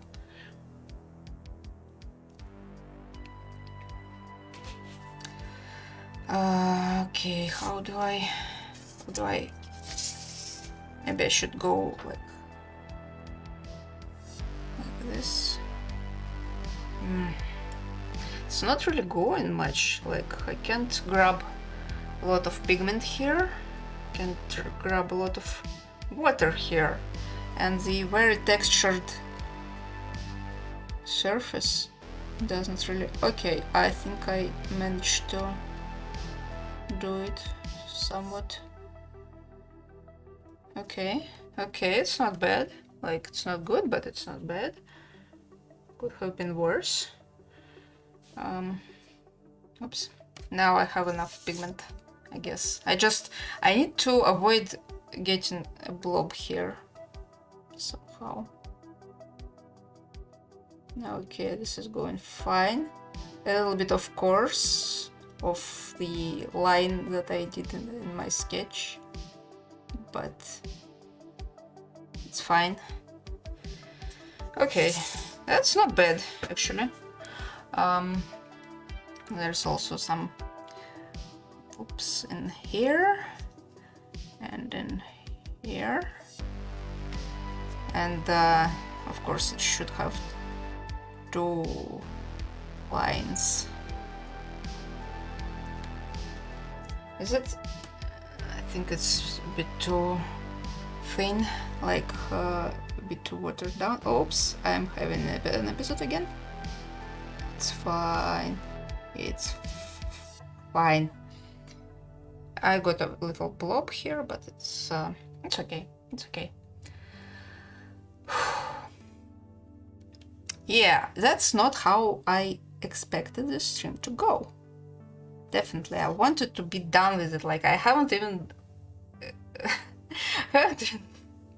reached the point where I draw the flowers. Like the point of it was like the damn flowers, and I haven't even gotten to them. Like, why? I mean, that's like normal. It's not everything is like perfect all the time. Like people only post their like successes, like their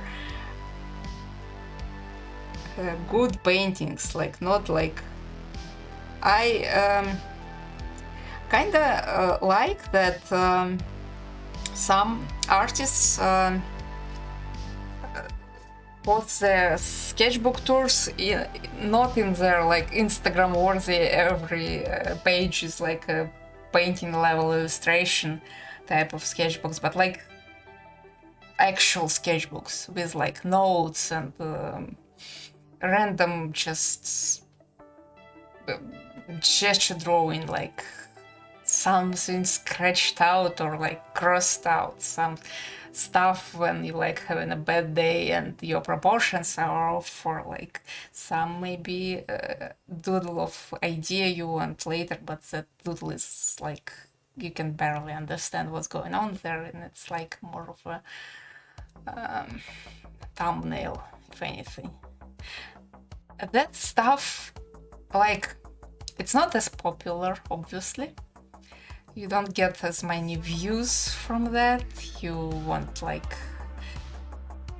get like jobs from that, not like nothing. It's purely for like artists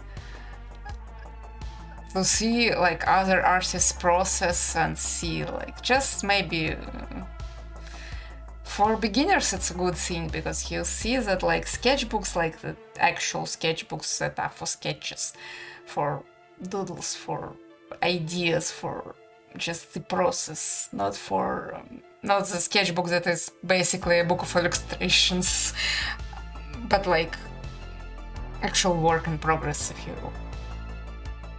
that's how you should develop. It's not like you need to keep every sketchbook like just Instagram worthy on every page.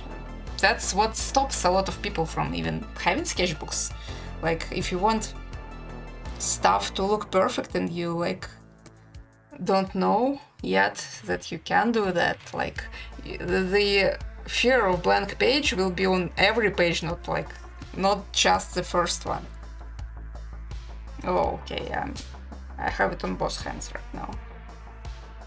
I think I need a stretch break right after I finish this line that goes in the wrong direction and has the wrong weight, and I'm not sure I can finish it actually. I'm not sure I can finish this painting this stream. That's a bummer. That's definitely isn't that interesting, right?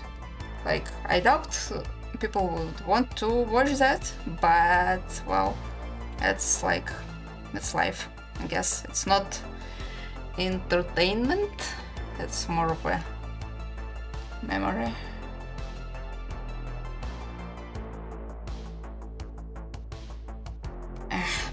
just I can't.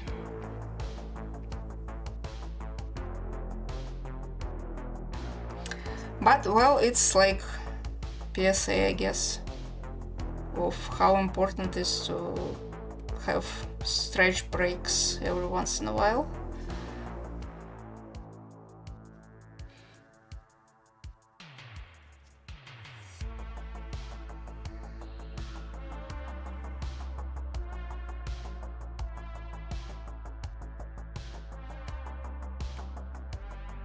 Yeah, this last one really went very off. Why? I can't even understand, like, why is it all of a sudden goes like a dry brush. Like I have the same amount of water in there as like before, but for some reason. Okay, there is another chord, but I think I'll make it later. I'm like not. I can't do that right now. I will. I should do branches maybe.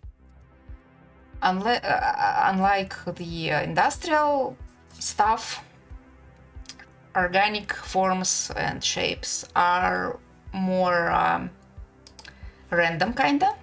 So like even if I will have tremors while I draw branches, it will not matter because like it's more organic, it's more like different, I guess. So I'm gonna mix I think I'll mix this same black, just more watered down, and I will mix it with rose violet, I think. I'm gonna just grab some. Is this brush clean? Not really, but well, I need some water. I'll grab water, drop it here. It's still a bit bluish, sadly. Yeah, this like whatever. I will mix it all. It will be fine, probably. I don't know. So I guess I'll grab red first. It's very intense, but it's fine. It will be black anyway.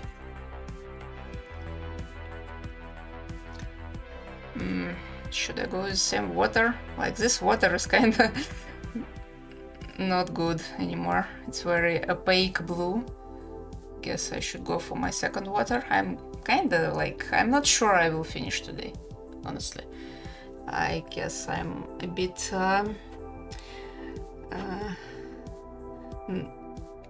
not in a good shape today, I think. Well, it happens. It's like normal. You can't have good days every day. Sometimes it will be a little bit off. Anal black here. I wanted to stretch, like I don't want to pause the stream for stretching, but I'm also not very efficient right now. I don't know. Yeah, that's about it. The color. Yeah, I'll just stretch for a little bit.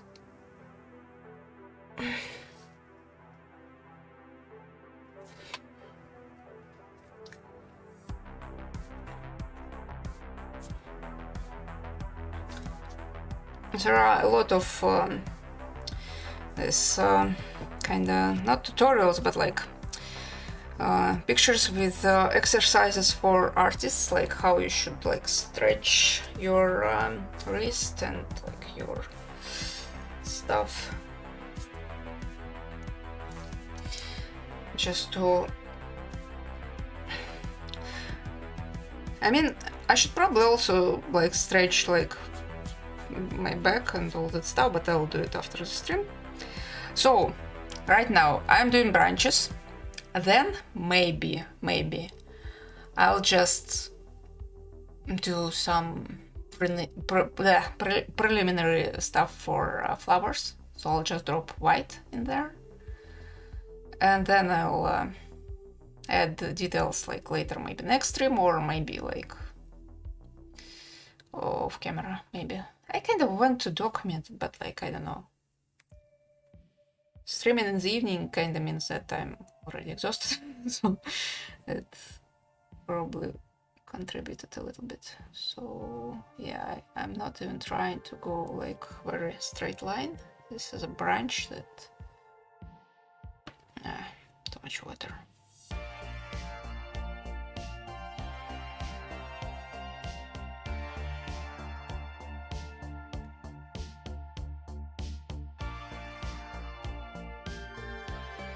It's too watered down, I think.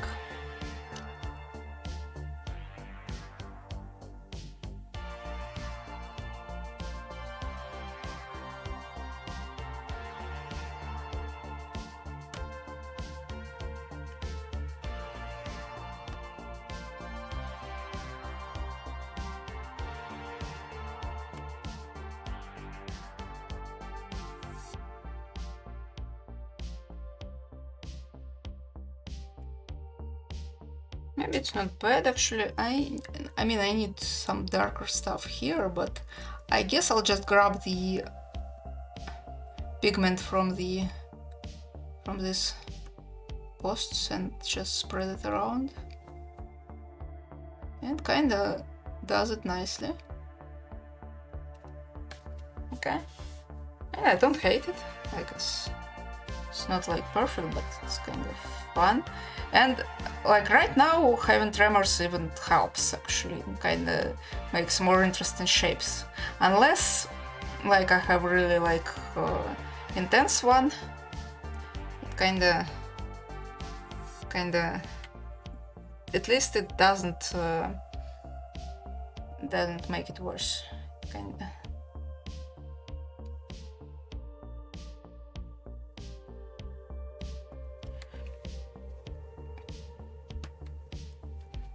I will make them darker in a moment.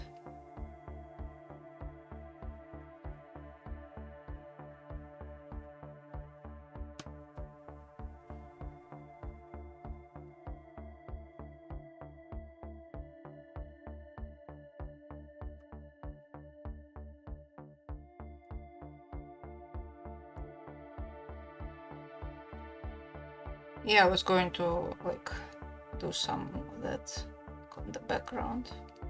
Just eyeball them a little bit.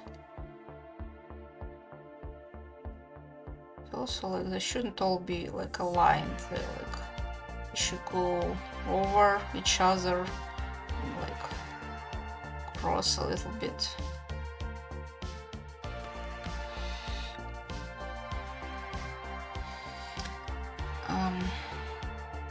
Maybe like the one like here.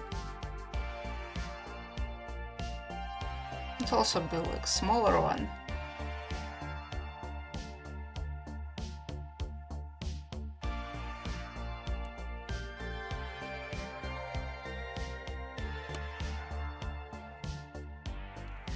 I kinda like it.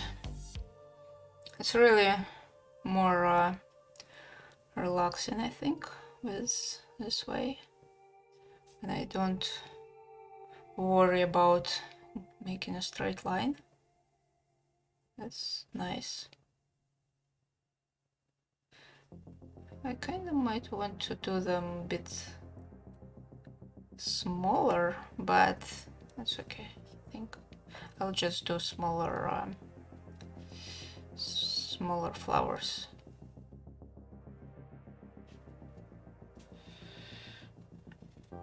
Should also add more pigment. Like even though there is a lot of water here, like water will dry, but pigment will stay, so just go in second layer on whatever is already dried up is helping to make it a bit darker.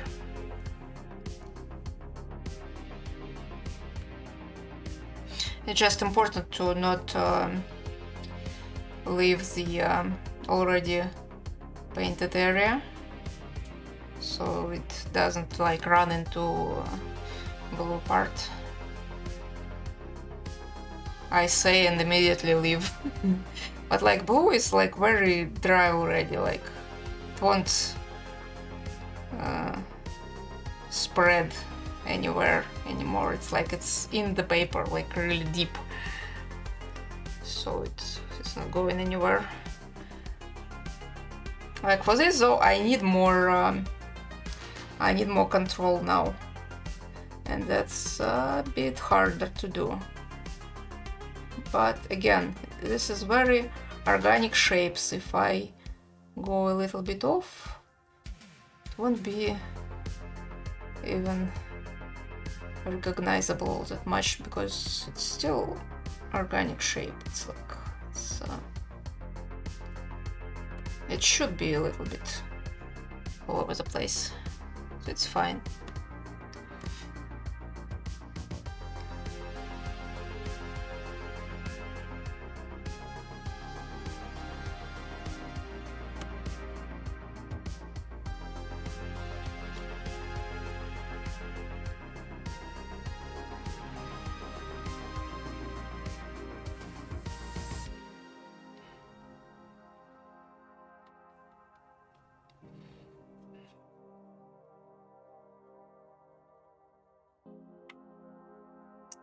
The pigment started separating here. That's funny.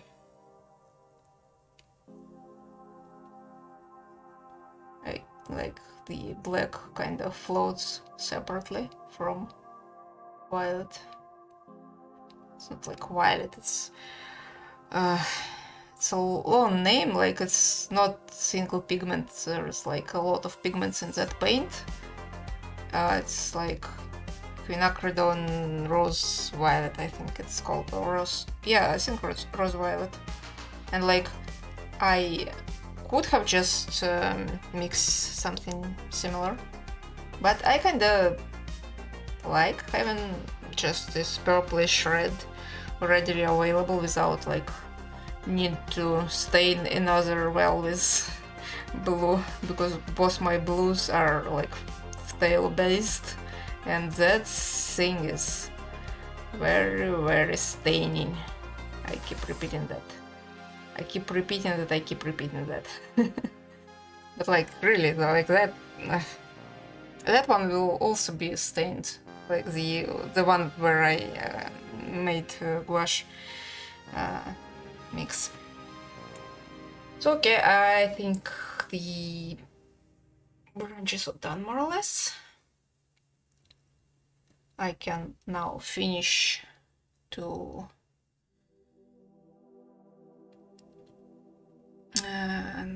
these lines, these chords.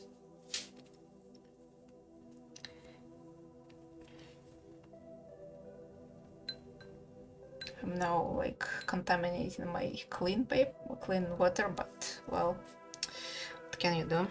Like my first water is done. I think it's like it's absolutely opaque blue. Like, look at it. Maybe not the best idea to do it right now, actually. I might drop it. Sorry. Oh, okay. Just a little bit longer. So, can I continue this line? I can, cool. It kinda created a tension though, but well. This is fine. I'll just cover it with flowers. And again, like, nothing wrong with tensions. They are a bit annoying, of course, but like it's not the like absolute rule that you can never do them. You should avoid them, especially if they are like now it is annoying to me. Yeah, that's like the problem with them. They draw attention to themselves. Like they really. So I'll just make another branch here just to draw attention elsewhere, I guess. So I need this cord here. I mean,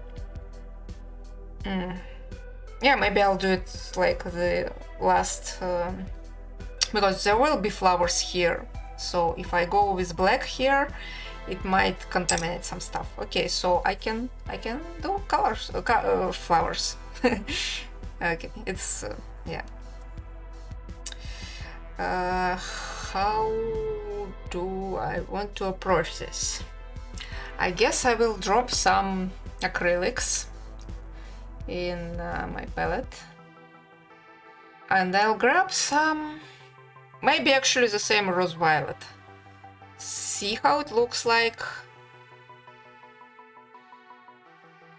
It will be like light pinkish. That's what I want from it. Like details on that I will probably do in pencil, and that like it is watercolor pencil, so technically it's still watercolors. Yeah. So that's like some normal titanium white acrylic. I'll just drop a bunch. Where's my knife? Where's my knife? Here it is.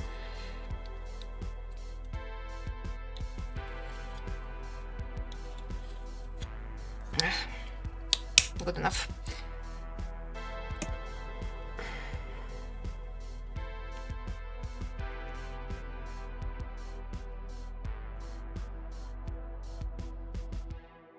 Okay, so I have white, and it is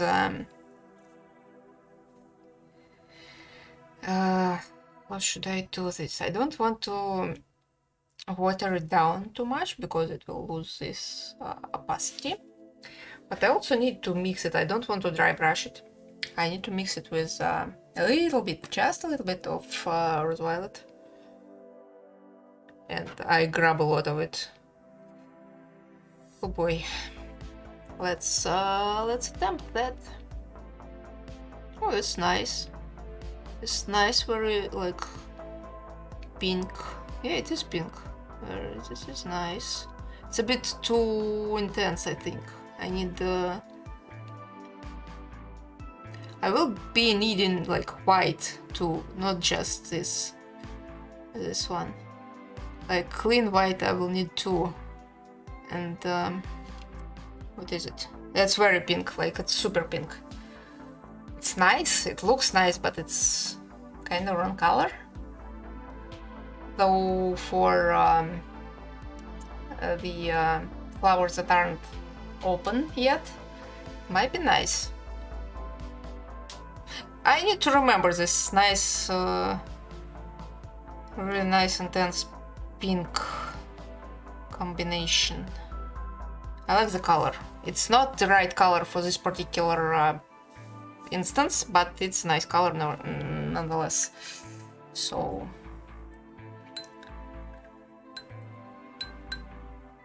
I guess I'll grab white and a little bit of this pink and mix them together, and that will do it. So let us separate it a little bit and do something like that. This nice, very light pink. Okay. So how do these flowers look like? They have 5 petals and the stuff in the middle that I will be probably doing in pencil because it's too small of a detail to do with my brushes.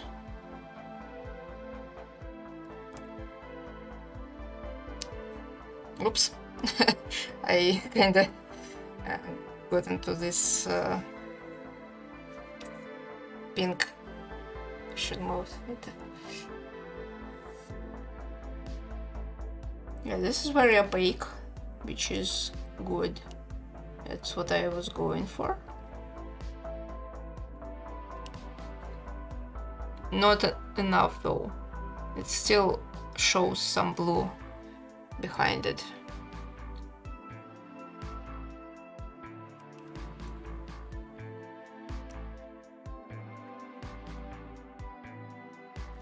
I might go another layer after that.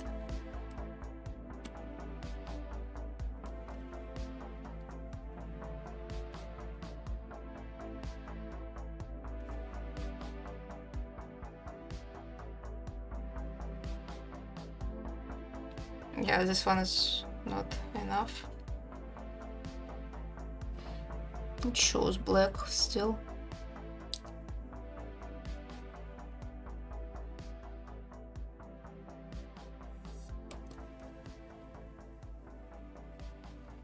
That's my problem with acrylics, like I don't really know how to use them properly.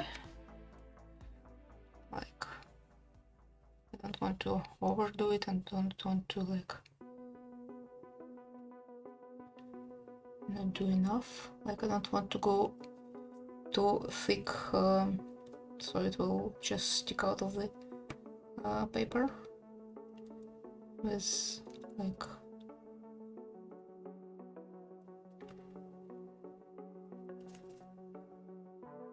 I don't know how do you call it, to be kinda three-dimensional.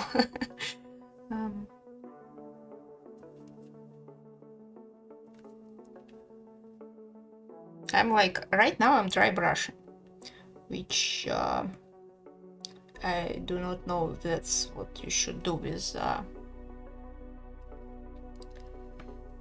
acrylics, honestly. And I will add that more intense color on the base of these petals. Not petals. Petal is the like. But how do you call the flower that isn't open yet? What's the word for it? I do not want to pause the stream to go into Google Translate. Check it. I will after the stream, but for now it will remain a mystery, I guess.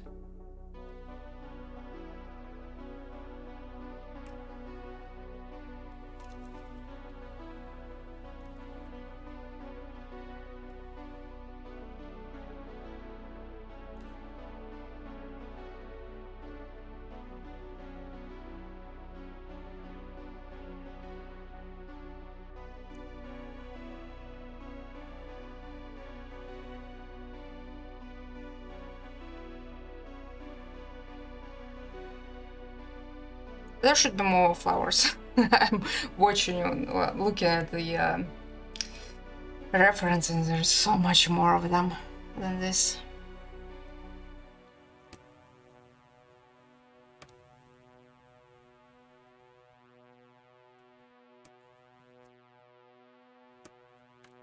So as you can see, I added a little bit of this pink on the like base of them. Maybe I'll go there and just drop them to indicate where the flower should be, and then I'll just go with the brighter, like lighter color, and draw the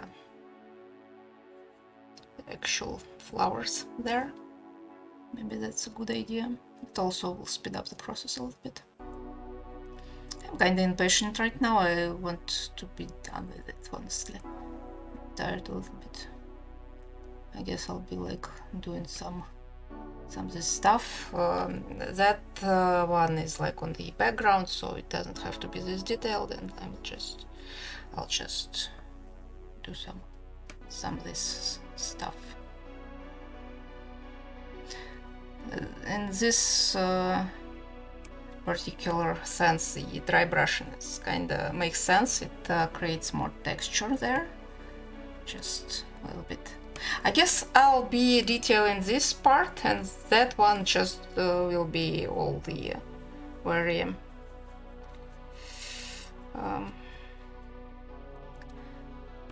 very abstract, I guess. Just like they're kind of there, but like not really. I think it looks nice, right? It kind of implies the flowers that are out of focus. This one should be like that too. Kind of like that part of. That's yeah, this particular,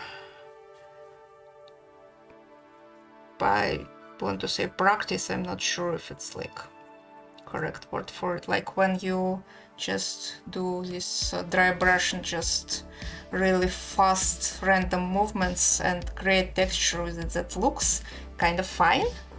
It's really cool technique, I guess, for traditional art that can only be replicated with textured brushes in digital, like already textured, like pre-made. Like here you just do absolutely random stuff with whatever brush you have, but like in digital you kind of need to prepare the brush first. That's what I'm saying. So like I kind of like this. Though they look the same, like the same size of the brush kind of creates, makes you think that they are like on the same distance. So I guess I'll go bigger in this, so like to imply that this one is like closer to us, but it's like out of focus. And it kind of works. I don't know. Maybe I'm tired and it's like wishful thinking. Maybe not. I think it works, right? Right, I think it works. Like also on this one, this should be like bigger, like that. And that one should be smaller, like smaller.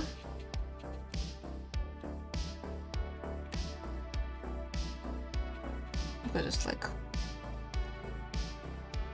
further away. This one is bigger, and I will detail this one. Should I though maybe do it a little bit gradual? This gradual transition from out of focus into focus. And here we like get, this one will be more messy. I am haven't done like flowers in a very long time. Sure, I can't even remember the last time I drew flowers. I did some in watercolors, but that was a drawing, that wasn't painting, so I did like pencil sketch, colored it, and then did like black liner on top of that, so it wasn't a painting. So right now I'm like struggling to remember when was the last time, if ever, when I actually painted flowers. Was it ever a thing? And I think it wasn't. I think I never did it, actually. Maybe like in like first grade. But I like it was mostly either like still life, as in not with flower, but with like fruit and stuff, or it was plein air, or it was landscapes.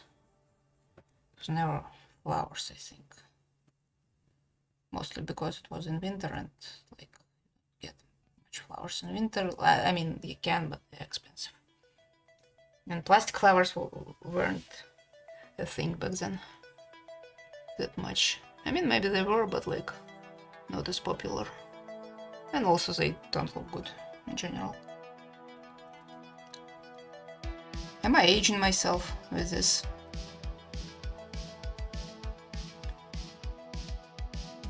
Actually, no, I'm not.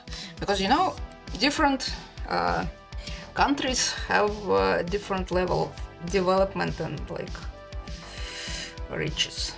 Some countries had, like, popularized plastic flowers in, like, 50s, I don't know. And some, well, some didn't.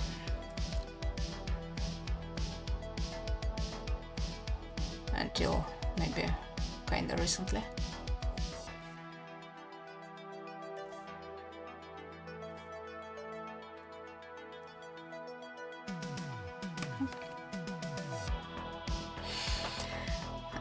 I do not know, like when it dries it kinda looks very transparent. Also need this. Oops.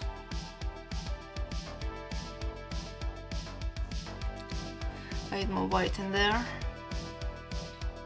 Way more white. All white.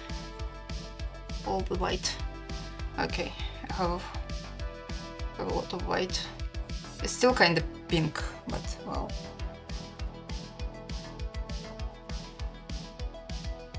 Yeah, my hand is more or less fine right now, so it wasn't like really that bad. Maybe stretches help. Or maybe I'm kinda calmed down by drawing this very organic shapes. It doesn't require a lot of control. You can go wherever with them and they will look fine-ish.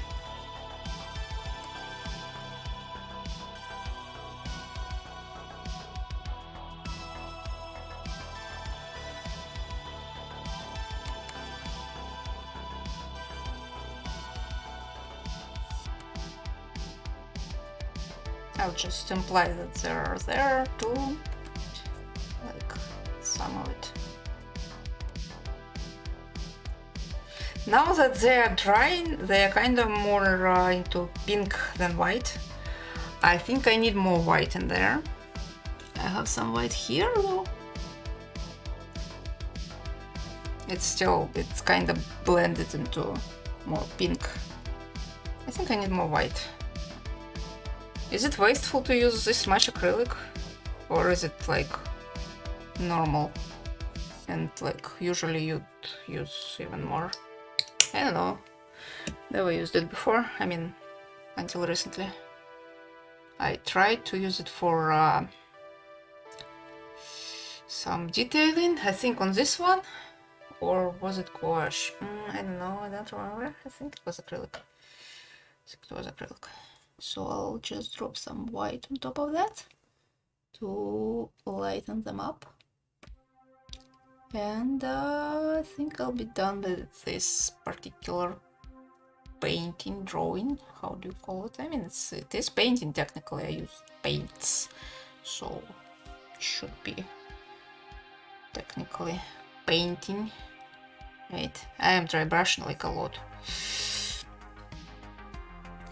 It will be a pain to wash this brush, by the way. That's my favorite brush. I mean, not favorite, like the one of. I have two favorite brushes. These two. This one and this one. One for like more on the go.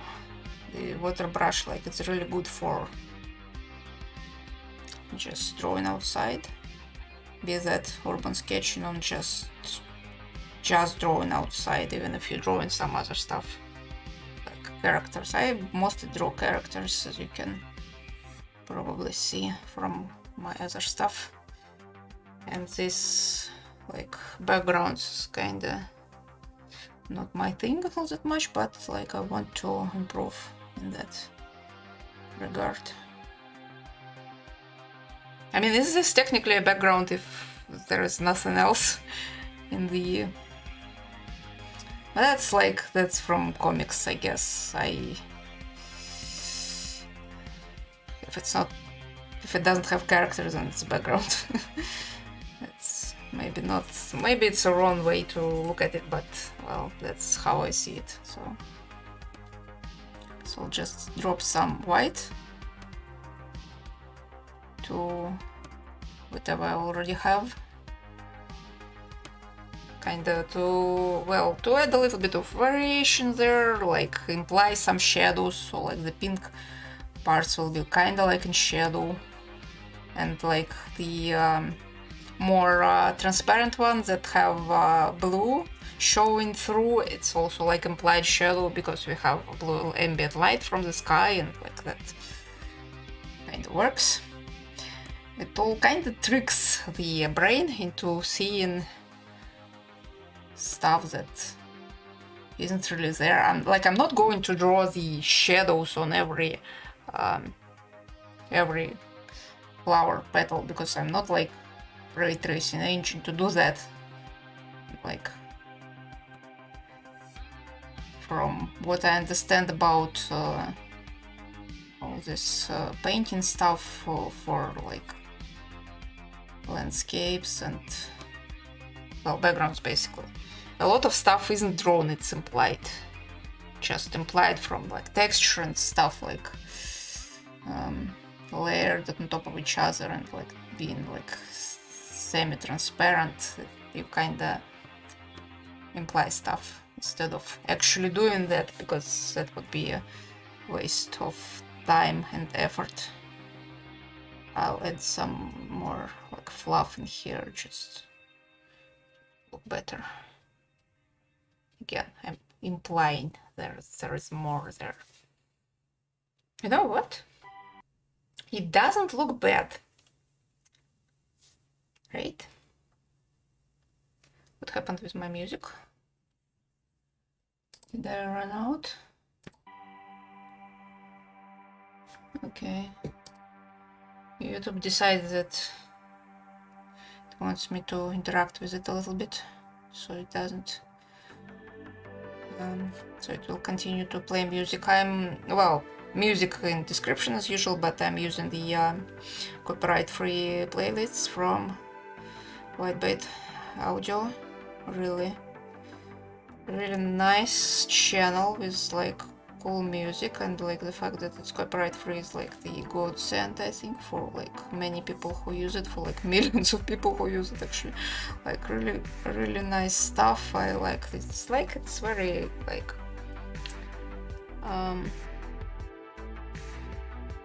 it doesn't draw too much attention, but like it is energetic enough to keep you from like falling asleep, I guess. If you watch some boring stream like mine. I mean, it's not like super boring, I guess. Might have its... So, it doesn't look bad. I want to add a little bit more details in there. Like the...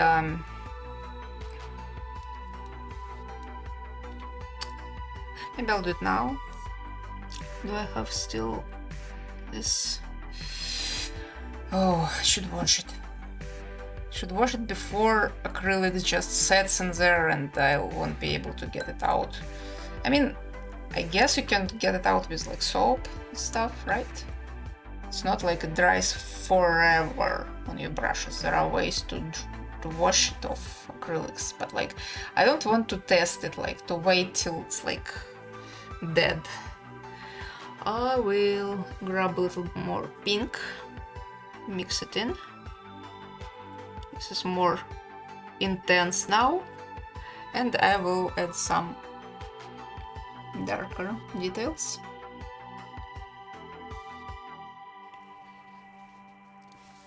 That is this like basis of this flower. So, and also it has a bit more water in it, which I don't want to. I don't want it more thick. Yeah, it's too much water here. I'll just grab it a little bit.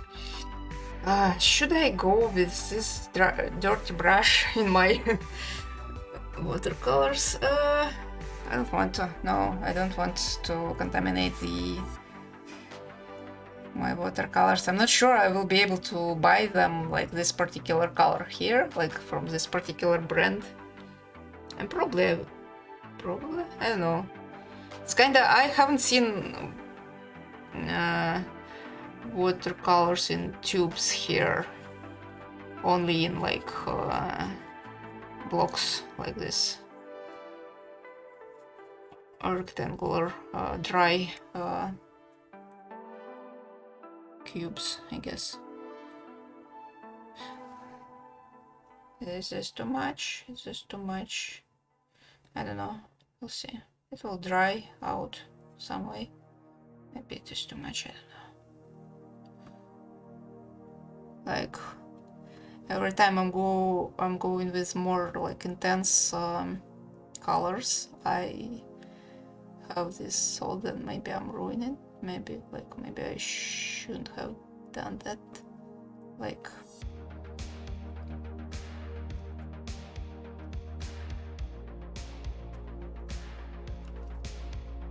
but I think it's like kind of better this way. I just need to spread them out a little bit more randomly, like I did with like pink stuff. Just again to imply more than draw.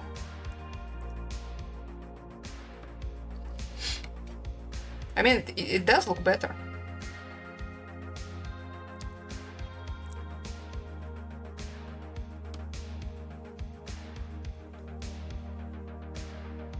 Kind of have more contrast in there, a bit more life, I guess. I don't know.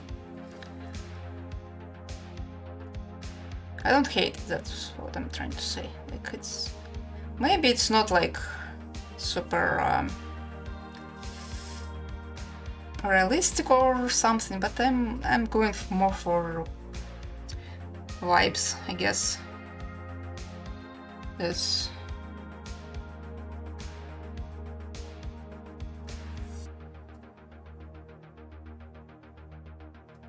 okay.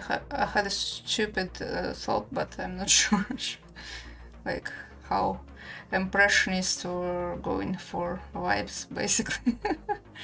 Well, not that I'm following that particular movement, but essentially it was that, right?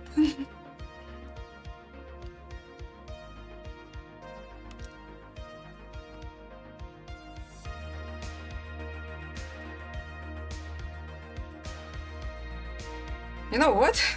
I like it. I like it.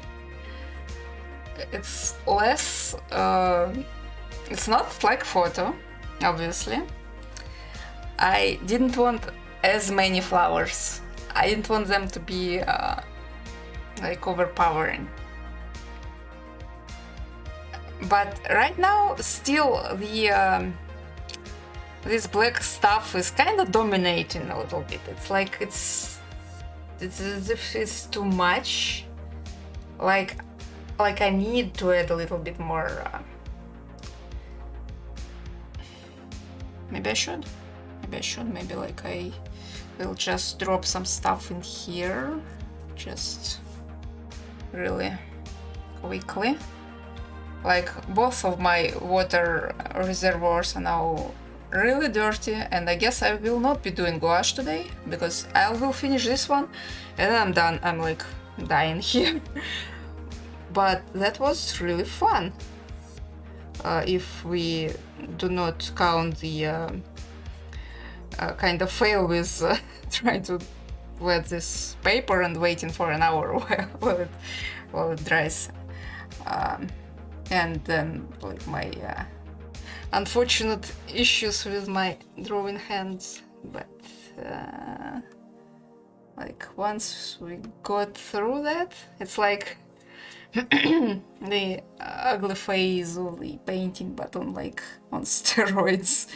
It was ugly phase of the stream, I guess.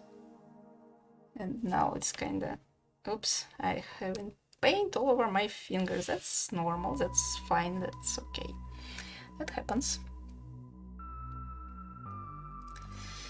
Okay, now I'm grabbing this pink and dry brushing it all over.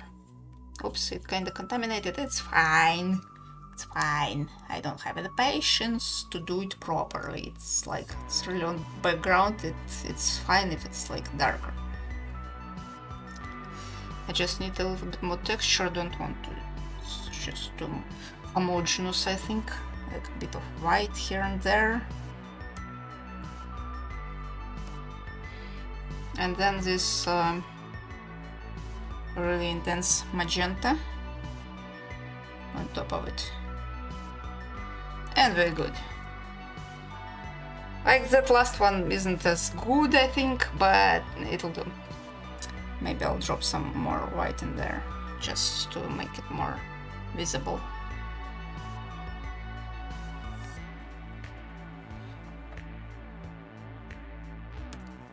I have like this mix of my brush with like all sort of colors in there. I'll just drop them just to make nice edge. Also, I'm seeing that this white is a bit too thin, too transparent.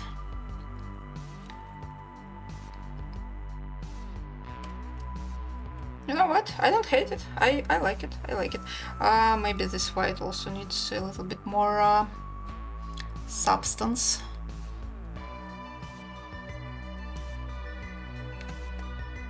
But yeah.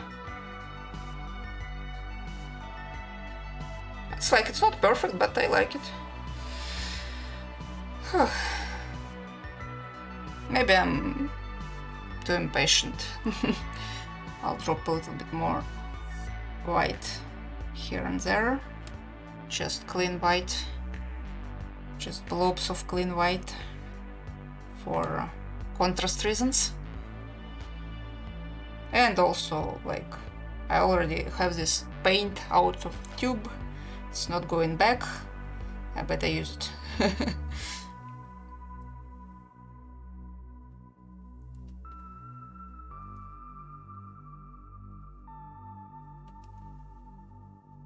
It kinda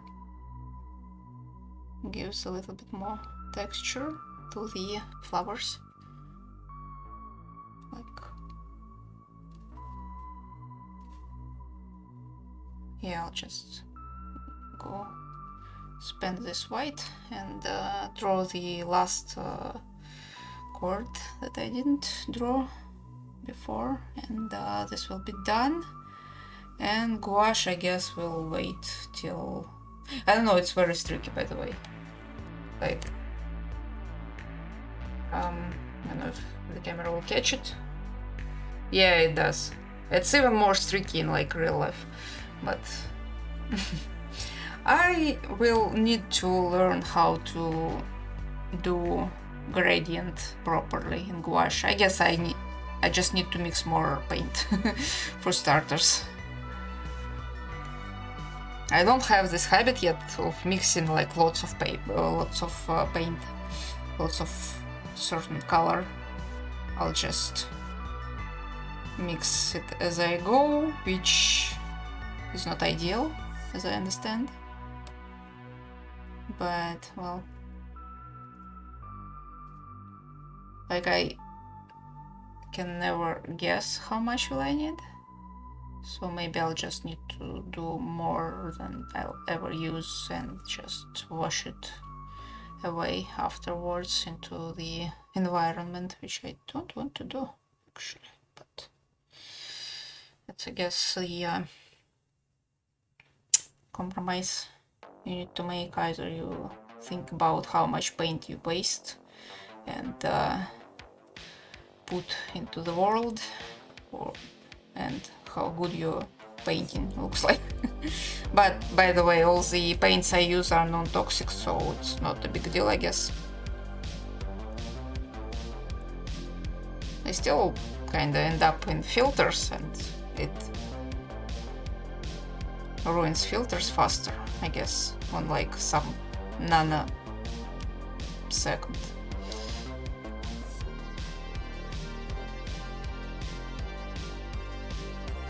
Yeah, now I think I should have done this not in black, but actually how I was originally intended to do, with more rusty orange, red, brown, not in black. It would have been more in line with the rest of the painting, but I already did it. Maybe I can, I don't know, maybe I can add some just go with like raw sienna or burnt sienna on top of them, and maybe it will kinda shift a little bit. It will ruin it, probably. Might. I don't have clean water. That's fine. They both have like opaque stuff in them, which isn't ideal, but well. So I'm grabbing burnt sienna, this very nice color, and just glaze it a little bit.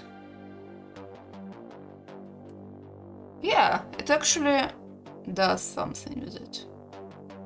It kinda gives a little bit of just tint of rust in there.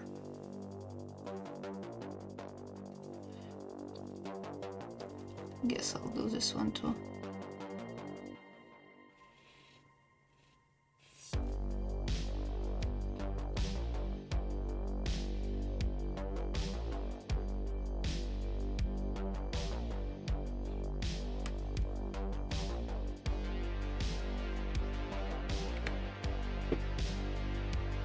Just shifted it a little bit from clean black to a little bit more tinted. Maybe when it dries it won't be visible at all, but I think it improved a little bit. A little bit. So now, last wire or cord or whatever in black with brush. Oh boy. Oh boy. I can do it. It's not a problem. I can do it.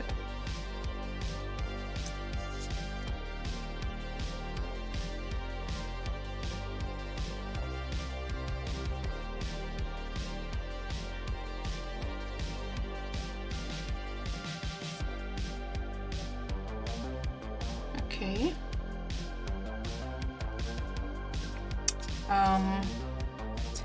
I guess I don't want to cross too close to the flower. I wanted them to kind of intersect, but nah, I don't think it will be a good idea.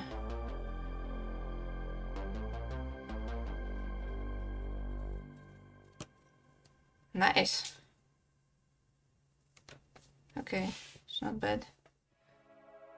Let's do like a loop for it maybe.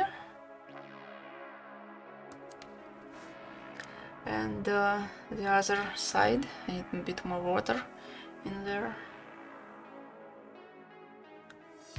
Yeah, nice.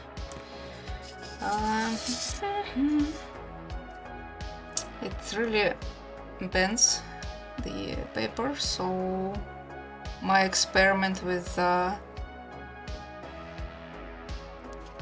getting both sides wet failed. Oops, that was a bit dry.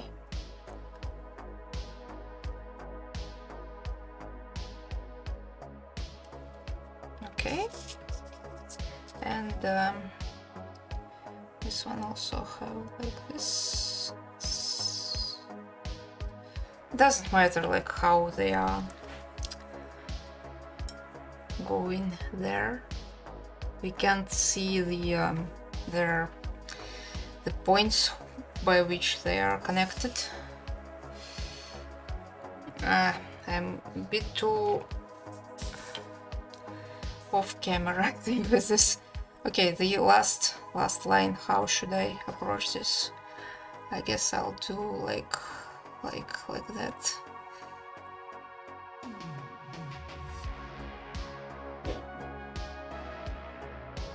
Oops.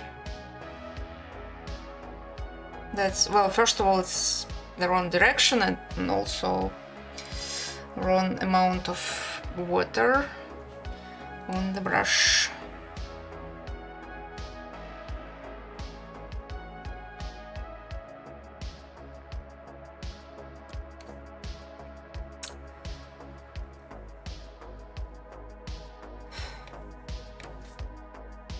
Well, that's it.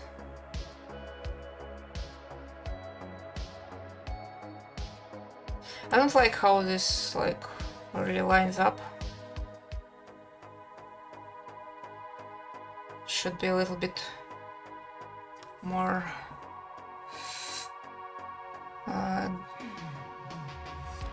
randomized. Okay, I still have my stuff in here, so I'll just drop some more, maybe here.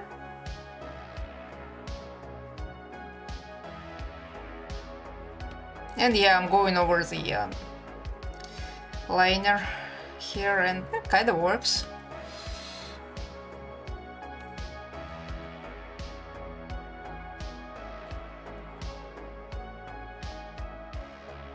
I'm just dry brushing at this point. Like, I don't even try to wet the brush. I need some white, and I don't have any white left, so this one will be very pink.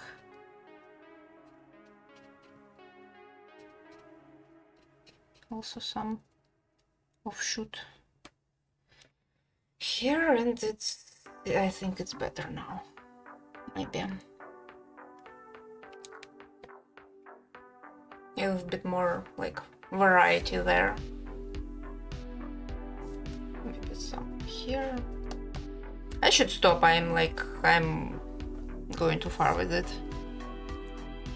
Yeah, I should have wet this a little bit. Grab this pink. Oh no, it's too much water. I need to remove it. Ay. Did I just ruin it at the last possible moment?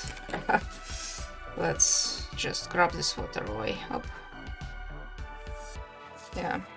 Well, that happens. That is normal part of it. I'll drop some paint over it so it doesn't look like I had some incident here, even though I did. I still need more darks in there. Can I do that? I have like one little corner of it left.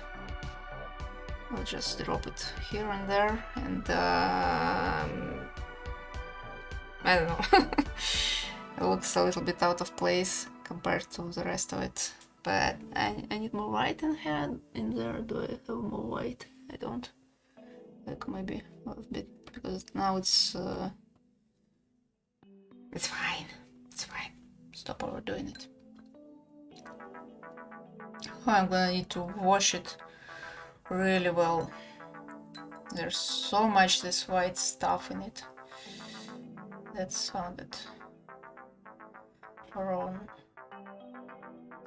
Sorry, I'm covering it all with like my hand. I just need to wash my brush real quick before it just gets dry and with acrylic in it. So yeah, that's it. I'm done. I cannot do the second one with gouache. I'm already going for too long. So that's it. That's the thing. That's how it looks like. I kinda fine with it, I think. I need to sign it, I guess, to be fine with it. If I don't sign it, then it's a failure. I don't sign like sketches and stuff. I sign more finished one, finished things where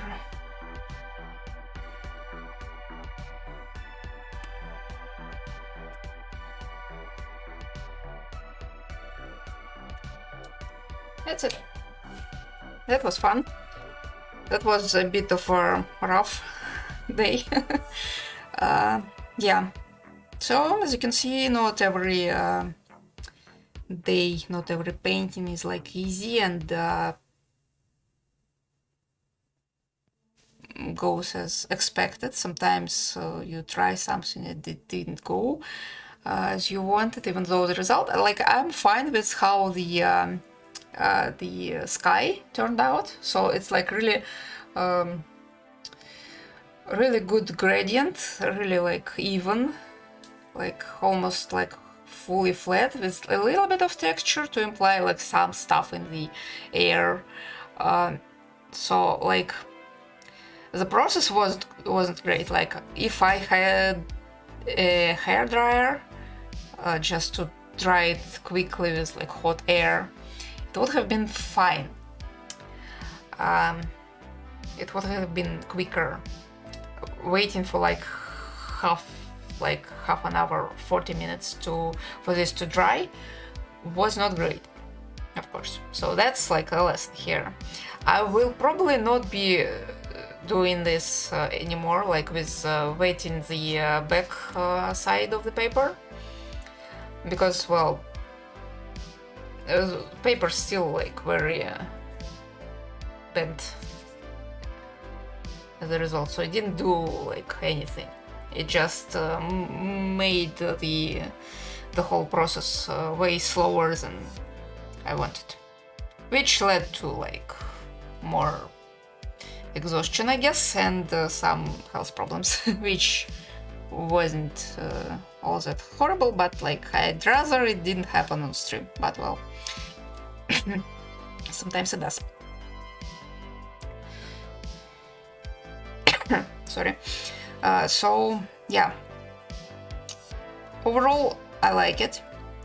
Acrylics, I'm still not sure how to use them properly, but like it's the one like reliable way to do lighter areas on top of darker ones in watercolors, because well, you cannot paint with lighter watercolors on top of darker watercolors. They don't do that. They exist like as in on multiplier layer in digital.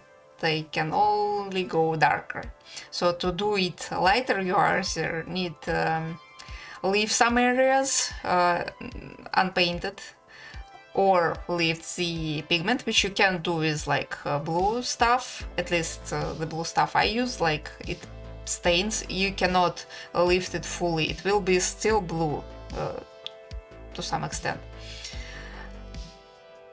Or you can paint with a more opaque medium, so it's either acrylics or gouache. I went with acrylics with this one because I was going to do gouache painting separately, but I didn't have time for that because, well, two things kinda slowed me down. This is fine. I might do gouache later. I might leave it for like another stream. Maybe I'll look at this one, kinda analyze what went wrong, what wasn't that great. Like I don't like the how it turned out with black these poles. Like that was my intention. I wanted them black. I did them, and I'm not like super excited with how it looks. Even though it's fine, but that's with how the rest of it looks, I'm not sure it was like the best decision. Maybe it was. Maybe I should have just gone with the branches, maybe darker. Maybe not. I don't know. It's kinda, there is not, even if you look at the like reference pictures, there isn't much shadow on the these flowers, because, well, they are kind of translucent anyway, so if like sun hits them, it kind of shoots through them. There is, of course, some shadow there, but it's not like very intense, so that wouldn't be way too darker, even if I tried to like shade them. Even though with this like technique, shading them, it would have been too messy, and it would have been damaged the background. If this was digital, of course, I would have done them on separate layer, locked opacity, and like with clipping mask just went over them to shade them a little bit. But we are not in digital. This stuff is kind of more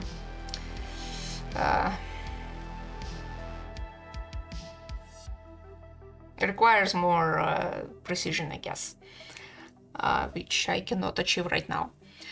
But overall, I like this. This will, once it dries, it will end up here somewhere, because even though like it didn't go as I expected, it doesn't look the exact way that I was kind of picturing it in my head, I still like it. I still like the contrast. I still like how the these flowers look, even though it's not how I wanted them to look. I wanted to go into more details, but like I can do that right now. My hand is like not in the state, and also like I'm not patient enough, I guess, to do this very detailed like drawing of the if it were digital, I would have been doing the every separate flower like manually with like probably with line art. I'm like a bit obsessive this way, but like for traditional, I think it's fine. I like it. And gouache one, well, it will have to wait, I guess, till sometime later. That's what about today's stuff. Next week, probably I will be back to digital. I started working on the next chapter of my comic, so it will be a lot of comic drawing. Again, depends. If I'm at the stage that I can stream, like sketching, inking, or all the like lettering stuff, or technical, like I don't know, writing, thumbnails. So anything other than coloring can be streamed for like different reasons. Either it's most of the stuff is happening in my head while I'm like, playing stuff, or I need to be super focused, because for sketches you need to really figure out composition, and well, you need all your brain power for that. And for inking, I usually need to also be really focused, because I'm going for facial expression, and it is really important and also kind of difficult part, so I need to be super focused. I can't like talk during that, and it will be boring.